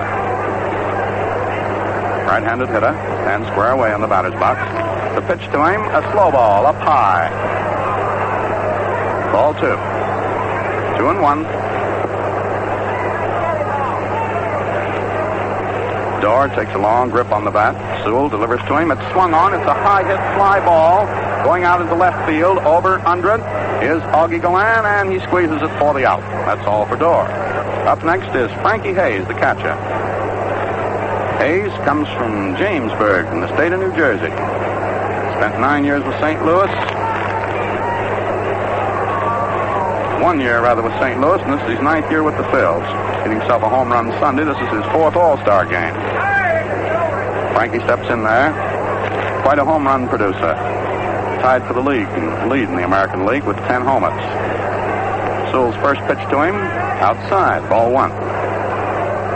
Hayes' batting average, .252. Dark complexion, sturdy catcher. Sewell, in his windup, shoots it in there. It's a called strike. The sharp curve that got the outside corner just above knee high to Hayes. 1-1. Sewell delivers.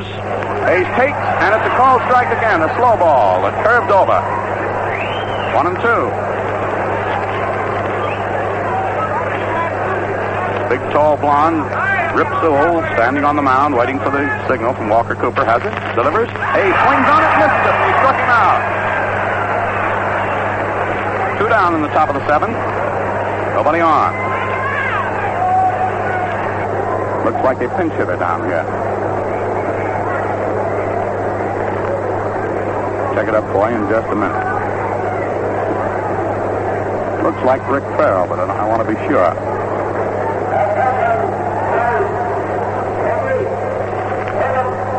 It's Pinky Higgins. Michael Pinky Higgins, Detroit Tiger third baseman. Big old Pinky, born down in Red Oak, Texas. This is his 6th year with Detroit, playing there at the old hot track, batting .288 for the season. Pinky got himself a homer in New York Sunday. Swings on the first one. It's a ground ball down to the third baseman, Karofsky. The throw to first is in plenty of time, and he's out. Higgins goes down, third to first. The American League is retired in order in the top of the 7th inning. No runs, no hits, no errors, nobody left on. Going into the home half of the 7th inning with the whole crowd here, and National League City it is, rising in support of the National Leaguers in the last half of the 7th inning. Hal Newhouser of the Tigers is coming in to pitch. Newhouser pitched last Saturday against the Yankees. Shut him out, as a matter of fact. Very classic left-hander is Newhouser. Big, tall guy, 6'2", weighs over 182. It's his 6th year with Detroit. He's the leading left-hander in the American League. That was a 4-hitter he won from the Yanks last Saturday. His 3rd All-Star game. Newhouser has won 15. That's the greatest number. He's won 13, rather. That's the greatest number of games that anybody has won in the league so far. He's won 13 and lost 5. Newhouser has pitched 149 innings, in the course of which he's given up 110 hits, 57 bases on balls, and he has struck out 78 opposing batsmen. He has 2 shutouts to his credit so far this season. He throws a deceptive ball. He's got a lot of speed and a lot of curve on the thing. That takes out of there Bobby Moncrief, who was in for an inning and a third. Did very well while he was in there. Gave up 1 hit, I believe. Isn't that right, Don? Moncrief reached for just 1 hit. Yeah, that was Ryan's signal. Now, leading off for the National Leaguers here in the last half of the 7th is Phil Cavaretta, and he bangs the first one through right over second base into center field for a clean hit. Cavaretta's 2nd hit of the night. And they have had terrific trouble with Cavaretta. He has walked twice, singled once, and tripled once. So Phil, the first baseman of the Chicago Cubs, is somewhat the hero of things up to this point in this ball game. Cavaretta banging the first delivery of Hal Newhouser. Right straight through on the ground, back over second base for a single. Brings up Stan Musial. Stan got an infield hit his first time up, grounded out, and got on by an error. First pitch to him, he attempts to bunt, fouls it off. Strike 1. Hayes still catching. The American Leaguers in the field are Keltner on third, Stevens on short, Dorr on second, McQuinn on first. In the outfield, Johnson, Tucker, and Spence from left to right. On the mound, Hal Newhouser of Detroit. Behind the plate, Frankie Hayes. There's a throw over to first. Cavaretta ducks back in plenty of time.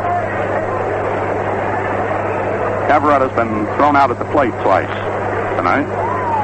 Single and a triple and 2 walks. Here's the pitch to Musial. He bunts it down the third base line. It's fielded by Keltner. The throw to first is in time, and the sacrifice works. Cavaretta moving to second.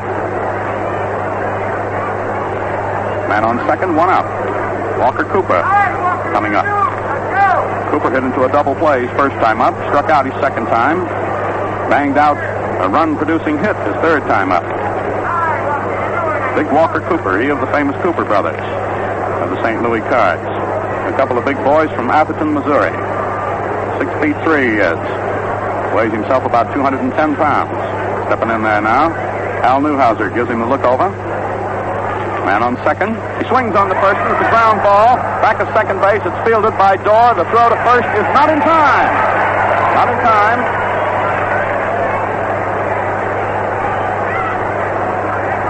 It's a hit. It's a hit. The ball hit deep and to Dorr's right. Dorr went clear back on the grass. Tried to field it. And it can be said when Dorr can't field them, they're tough to get. So it's an infield hit for Walker Cooper. His second hit of the evening. Cavaretta moving to third. And on first and third now, one out. Dixie Walker coming up. Dixie has had 2 hits tonight, in between which he flied out once. Big left-handed hitter. Second in the league in hitting. Newhouser delivers to him. He takes. It's inside. Ball 1. Dixie Walker, the people's choice from Brooklyn.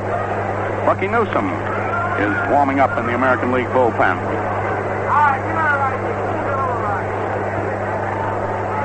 Newhouser ready to go. The pitch is a called strike. Walker took it, and it was in there. 1-1. Cavaretta on third, Walker Cooper on first. 1 out.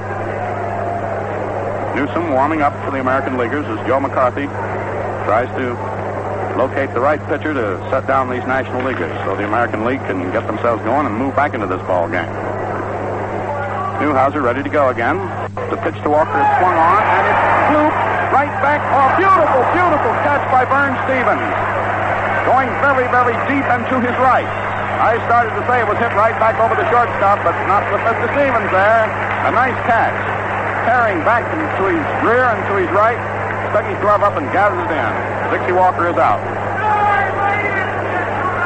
Whitey Kurowski comes in to hit. This is Whitey's first time up tonight. He's the third baseman of the St. Louis Cards. And Hal Newhouser comes down for a conference with Frankie Hayes before he pitches to Whitey Kurowski. Kurowski's playing ball tonight in his native state. He was born over here in Reading, Pennsylvania. Used to be connected with the coal mining work over there. Whitey leads the National League now in runs batted in. He's batted in 51 of them. That's 75 hits out of 272 times up for a hitting average of 276. He's a dangerous man in the clutch. First pitch to him is wide, ball 1. The redoubtable Whitey Kurowski. Call him Whitey on account of that blonde patch of hair he's got on his head. Men on first and third it is, 2 away. The pitch by Newhouser fouled off by Kurowski. 1-1.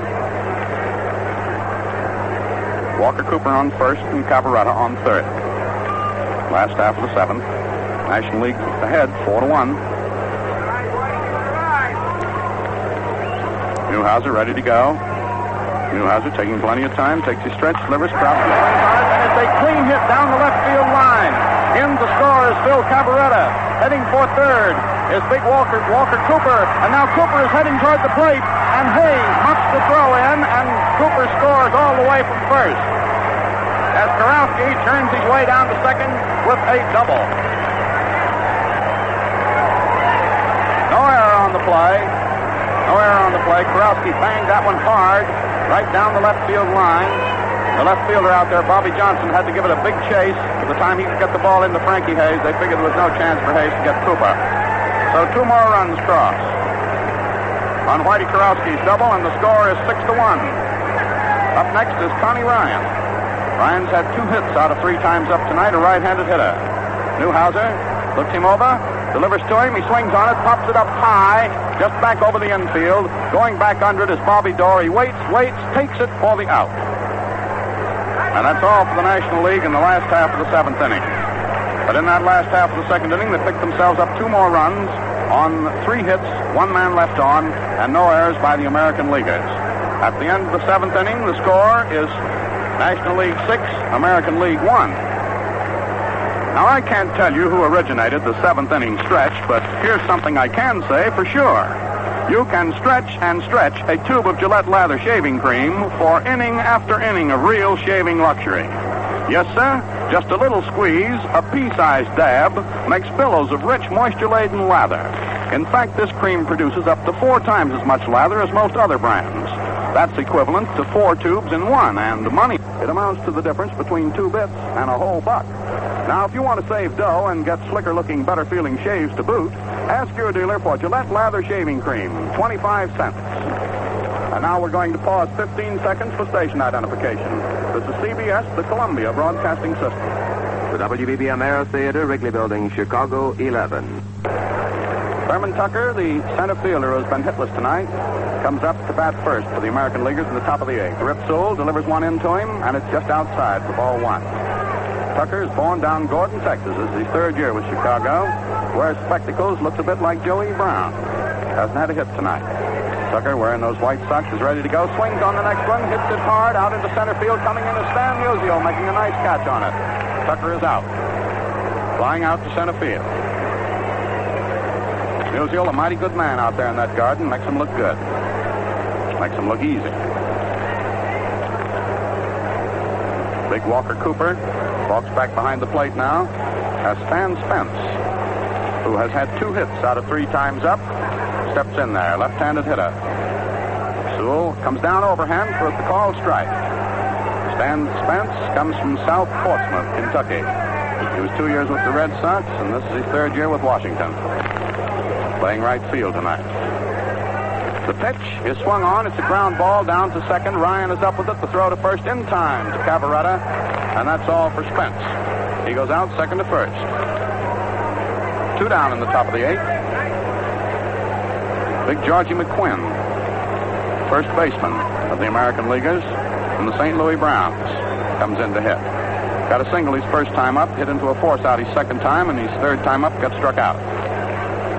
Left-handed hitter crowds the plate a trifle. Sewell backs off the mound, studies him up, now steps up there and pitches the Ephus ball. The great big Ephus ball, and it falls in for a strike. Honestly, that Ephus ball is something for you to try in your parlor if you've got a high ceiling. He just sort of wafts it over there. It comes falling. There comes the Ephus ball again, and it's bunted down the third base line. Walker Cooper picks it up, throws it to first, and he got him. He's out. The Twins bunted the Ephus ball, and Walker Cooper picked it up and threw him out.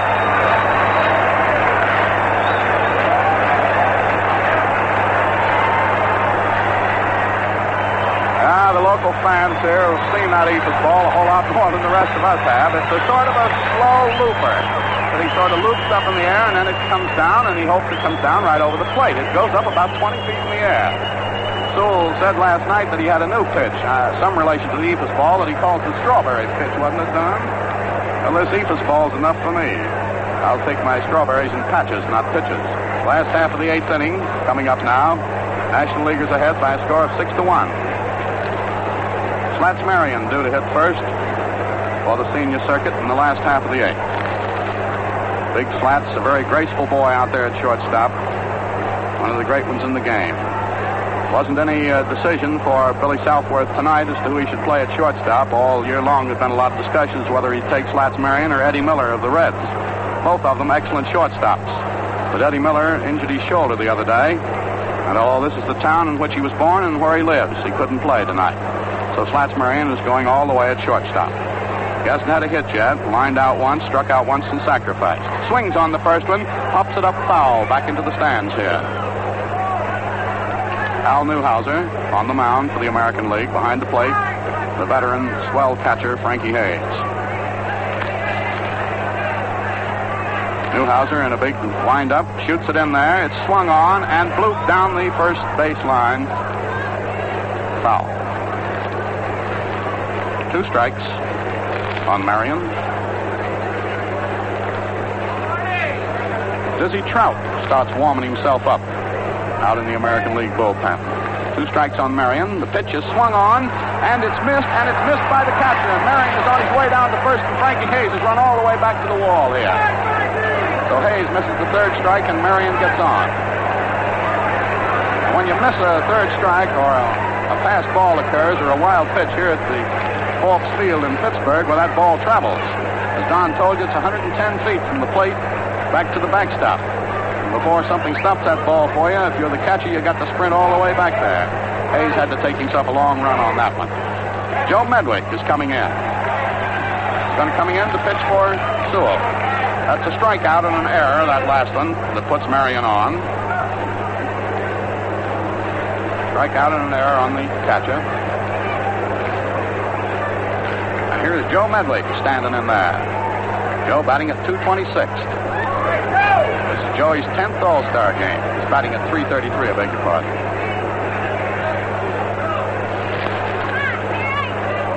One strike on Joe, a call strike. Newhouser fogging it over on him. Here's the next pitch. It's wide. Ball one. Little old short, muscular Ducky Wucky. Jim Tobin, warming up in the National Leaguers bullpen, will undoubtedly replace Rip Sewell. Medwick ready to go. Bunts it down toward the mound. Newhouser's off the mound. Picks it up. Throws it to first in time to get Medwick. He almost had it in time for a throw to second to get Marion, but it bounced away from him. He chased after it, picked it up, and threw out Medwick. So Medwick sacrifices. He had his orders, and he followed them. Moves Marion to second. One out. Brings up Augie Gallan, left-handed hitter, who's had one hit out of 4 times up this evening. Made a hit in the 5th inning and scored a run. Grounded out 2 other times and flied out once. Finds Slats Marion leading off second, 1 away. Al Newhouser ready to go to him. Newhouser shoots it in there. Outside. Ball 1.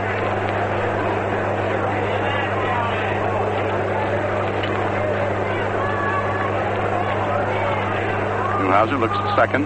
Marion has a long lead off. The pitch to Gallan is wide. Ball 2. Down into the dirt. Hayes scooping it up, holding it.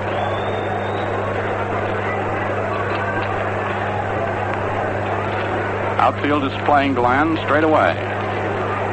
Left-handed hitter, but no moving around to the right on it. Here's the pitch, and he fouls it off for strike 1. Vern Stevens, shortstop of the American Leaguers, talking it up out there in that loud, strident voice of his. Al Newhouser ready to go. The 2-1 pitch is inside. Ball 3.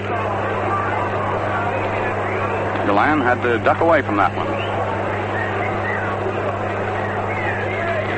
3-1 the count on him. Looks down the third base coaching line to Fred Fitzsimmons for his signal. Gallan swinging that bat back and forth. Newhouser, and he stretch, delivers, and it's inside. He walks him. Ball 4. Gallan moving down to first. Looks from here as if Ken Raffensperger will probably be the winning pitcher and Tex Houston the loser, but we'll check that for you officially when the game is over. This game is not over. Phil Cavaretta steps in next. 2 walks, a single, and a triple. Is Phil's production for tonight. Left-handed hitter. Takes the first pitch low. Ball 1. Newhouser working on the mound. Men on first and second with 1 out. Last half of the 8th. Here's the pitch. He starts to swing on it, pulls back. It's a called strike. Cavaretta sort of crossed himself up on that one. 1-1 the count. Last half of the 8th. National Leaguers leading 6-1. Here's the pitch, and it's a called strike. Right over there, just above the waist. 1-2. Cavaretta looking plenty disgusted on that. Phil's a Chicago boy. The pitch, outside. Just outside the outside corner, 2-2. Al Newhouser. Born and raised in Detroit, playing ball for Detroit. Playing tonight for the American League. 2-2 count on the batter, Phil Cavaretta. The pitch is inside. Ball 3. And now the string runs out. There are men on first and second. 1 out. The count 3-2 on the batter. Philip Cavaretta. Newhouser taking a look around at the bases. He's ready to go. Cavaretta stepping in there now. Here's the pitch. He takes, and it's ball 4. He walks him. Second walk in a row, given up by Newhouser. Moves Galland to second, puts Cabaretto on first, and shoves Marion around to third. The official attendance tonight, 29,589. Rooters in here for this 12th All-Star Baseball Classic. And at the moment, as they look down on the playing surface of Forbes Field, they find the bases filled with National Leaguers. One out, and Stan Musial, the leading hitter of the league, up. Stan's had one hit tonight. Takes the first pitch of Hal Newhouser for ball one. Big Stan, a left-handed hitter. He's had 104 hits this season, which is more than anybody in the National League has picked up. Dixie Walker's right behind him with 103, I believe. The pitch, he swung on it, pulled back, but it was a strike. Newhouser had it in there. Very sharp. 1-1 the count on Musial. M-U-S-I-A-L. Stanley. Great ball player. Newhouser, a great left-hander, winds up, delivers. Musial swings on it, and it goes out into left field where a nice catch is made by Bobby Johnson. Now touching up after the catch and coming in to score is Marty Marion with run number 7 for the National Leaguers. Musial driving in a run with the fly to left field. Galland remains at second and Cabaretto remains at first. And the score is 7-1 now, with 2 out and 2 on in the last half of the 8th. Walker Cooper coming up. Cooper has hit his last 2 times up, went out his first 2 times. At least Cooper is scheduled to hit, and he's coming in to hit all right. Freddie Fitzsimmons is walking down off the third for a discussion with him, and Newhouser is coming out of the ball game. Newhouser's coming out, and I think it's Bucky Newsom coming in.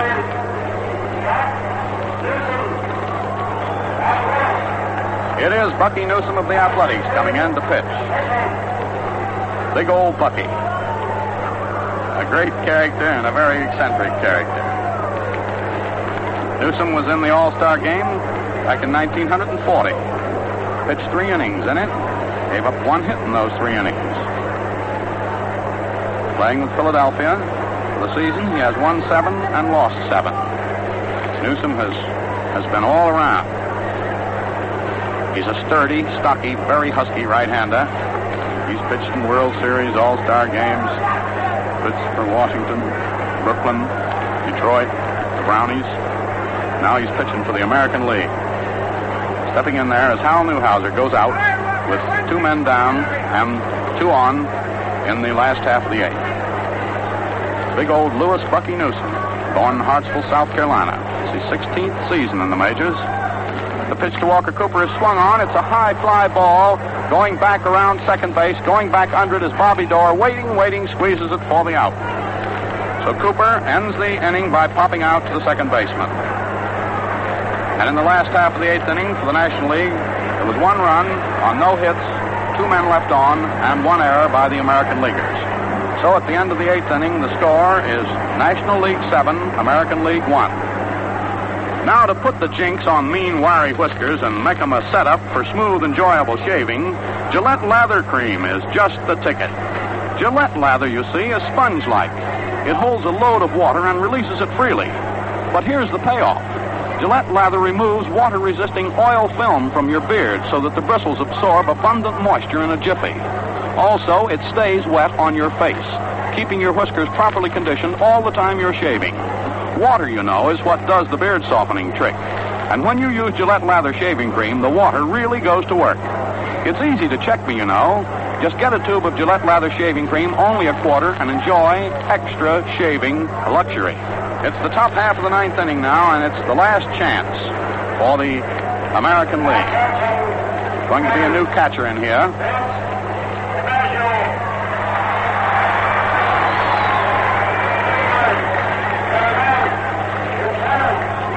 DiMaggio is going into the outfield.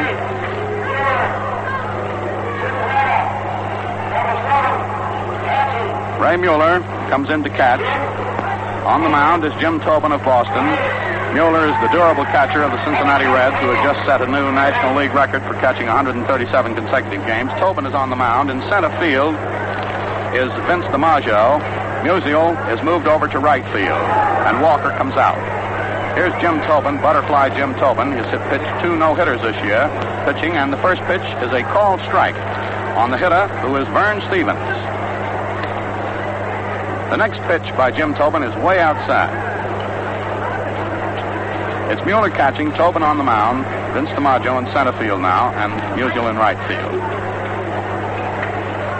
And it's Vern Stevens hitting. Tobin, softball's 1-2 him, up high, and that's ball 2. The count is 2-1.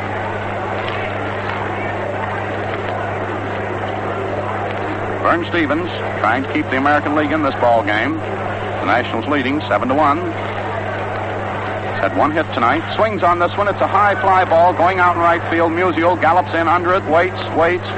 Now it finally comes down. Musial takes it for the out.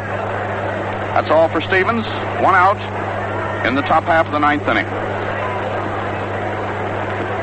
Up next is Bobby Johnson, playing left field tonight. He of the Boston Red Sox. Johnson hasn't had a hit this evening. Struck out once, grounded out once, and walked once. Jim Tobin of Boston also fogs 1 in there, and Johnson has to hit the ground to keep from getting hit by it. He went all the way down into the dirt. It's ball 1 on butterfly Jim. Tobin pitched 8 innings, I believe, on Sunday. But he doesn't use much energy when he pitches. He's in good shape. He fastballs that one in there, and it fools Johnson into swinging on it. Strike 1. 1-1 the count on Johnson. It's a Boston National League pitcher and a Boston American League hitter, with Ray Mueller of the Reds behind the plate. Now Tobin with his signal. Works without a windup. Softballs it in there, and it's slammed hard and deep out into left field. Going back under it is Galan, and he takes it for the out. That's all for Johnson. 2 down in the top of the 9th. Up is Ken Keltner, third baseman from the Cleveland Indians, a right-handed hitter. He's had a single tonight out of 3 times up. This is his 4th appearance. And he's got to get himself a hit if the American League chances are to be kept alive at all. Tobin sidearms 1 in there. It's hit high out into short center field. Going back under it is Connie Ryan, the second baseman, and he takes it in short center for the out, and that's the end of your ball game. She's all over. All over. And the score of the game is 7-1. The totals for the 9 innings, the National League the winner, winning their 4th game in the 12 games that have been played between the 2 leagues. The National League, 7 runs on 12 hits and 1 error. The American League, 1 run on 6 hits and 3 errors. We'll have some more statistical data for you on the game in just a moment. By the way, now here, to my great pleasure, comes Bill Corum of the New York Journal American Sports staff to give you the highlights of tonight's game as he saw them from the press box. He'll be with us in just a moment. Seeing Bill working his way through the crowd recalls another sports writer who recently asked a rookie pitcher who'd been burning up the bushes if it wasn't lots harder to win up in the majors. Well, not in my book, he replied. Sure, you face tougher hitters, but look at the support you get. Well, men, it's like that in shaving, too. Yes, sir, it's much easier to pitch against big league whiskers if you have Gillette brushless on your team. This cream helps soften up wiry bristles in jig time so that you can fan them out 1, 2, 3. In fact, Gillette brushless is one of the fastest acting beard softening aids in the shaving league. It removes moisture-resisting oily film from your whiskers and blankets water right against them so that they soak it up in a hurry. For extra shaving speed and ease, get yourself a tube of Gillette brushless. It's only a quarter. And it's grease-free. Can't clog your razor or bathroom drains. Also, it lubricates your blade and protects your skin. Believe me, men like Gillette brushless. And now, it's my pleasure to introduce one who needs no introduction on our Gillette Sports broadcast, Bill Corum, smiling and seeing everything. Hi, Bill. Well, I hope I saw everything, Bill Slater. We might as well start off with the statistics here and get those out of the way. There were 29,589 fans paid here tonight, a total of $81,275, which, with the radio rights for this All-Star Game, bought a total of $106,275 for the bat and ball fund for the soldiers in service. The totals in the ball game with the National League: 7 runs, 12 hits, and 1 error. American League, 1 run, 6 hits, and 3 errors. By far the most decisive shellacking the National League ever gave the American League in these All-Star games, and one of the most decisive either team ever handed the other. In addition to the governor of Pennsylvania and the mayor of Pittsburgh here tonight, there was another notable and a great one from a baseball standpoint in the stands. He was Denton Tecumseh Cy Young, holder of the all-time pitching record of 511 games won in the major leagues. Some old man, old Tuscaroras was. Some old man, and what a pitcher. We're mighty proud of old Cy in baseball, hero of another day in the national pastime, and I wanted to mention him before taking up what struck me as the highlights of this 12th annual All-Star Game. Of the starting pitchers, Hank Baroy, the youthful former Fordham University star, had the better of his argument with the veteran Bucky Harris. Neither came close to being unhittable, but Bucky gave up 5 hits and what looked for a time to be a mighty big run, although it wasn't. In the final accounting, Baroy allowed 3 hits to Walter's 5. One in each inning he worked, that's Baroy, but one of them was Phil Cavaretta's triple with 2 away in the third. After this lusty blow, Musial muffed a chance to tie it up by bouncing to Keltner at third base. Ken Raffensperger, the classy southpaw of the Phillies, and the only fork-hander on the National League staff here tonight, worked only 2 innings before giving away to pinch hitter busting Bill Nicholson. It took one of the sweetest fielding plays of the game, however, Musial's line throw to Elliott, and the latter's returned around at second base to nail Thurman Tucker, trying to stretch that 1 hit to save the Raffs bacon. For Connie Ryan's error had set up an American League scoring chance, and Musial was throwing to third to cut down Houston as this fielding gem began. The same erring Ryan of the 4th inning turned in a 4th of July catch himself when he went into the stratosphere to stab Hemsley's lashing drive with his gloved hand in the 4th. And, of course, it was Connie who sent the Frick men off to their scoring spree in the home half of the 5th inning that knocked out Tex Houston and saw the National Leaguers bat around and produce 4 runs, the most runs the National League ever has scored in 1 inning in an All-Star game. That home half of the 5th was the wild and woolly stanza of the ball game, and it had to be a fella from Texas, Houston, who figured most prominently in it. Getting his bumps from the suddenly awakened National League bat was the way Tex did it, however. The inning was a carnival of fun for the home fans. Pretty much everybody hitting, but it was Nicholson, the Maryland Mauler, and the powerhouse hitter of the Chicago Cubs who really struck the loudest blow to free the previously enchained men of Billy the Kid southward. After Nicholson had teed off against Houston, the home team treated the big fella from the Lone Star State like a long-lost cousin. Bill's pinch hit double tied up the game by scoring Ryan, and the Cub outfielder promptly drove Connie home on Augie Galland's 1-baser to center. Cavaretta did it the easy way on a stroll to first on 4 wide pitches, and George McQuinn then dropped an out ball on Musial's easy tap to fill the bases. Walker Cooper hammered Galland home, but Cavaretta was nailed at the plate on Johnson's throw to Hayes. The People's Choice, Dixie Walker, that's the People's Choice of Brooklyn, the finest son of Flatbush, drove in the 4th run, the most the National League ever has scored, as I told you, and also drove Houston to the cooling waters of a welcome shower. The fairest son of Flatbush also had another chance to score for the National League, but muffed it. But Whitey Kurowski came along and drove in the other 2 runs, and you'll remember that Whitey was the hero of the 1943 World Series between the Cardinals and the Yankees. Raffensperger and Rip Sewell pitched beautiful ball for the National Leaguers, but Sewell's was even better than that. It was perfect. No hit, nothing at all was scored off the Ephus Ball King, and he treated the crowd to his Ephus Ball on 2 or 3 occasions, and also delighted the fans here no end. They got nothing at all off the Rip, no hits, nothing at all, and of course he was the real star of the game from a pitching standpoint, although Jim Tobin, a no-hit fame of the Boston Braves, came in and had little trouble subduing the American Leaguers in the 9th. All told, the American League used 5 pitchers and finally wound up with Buck Bobo Newsom. All of you remember him. Bobo, the great man.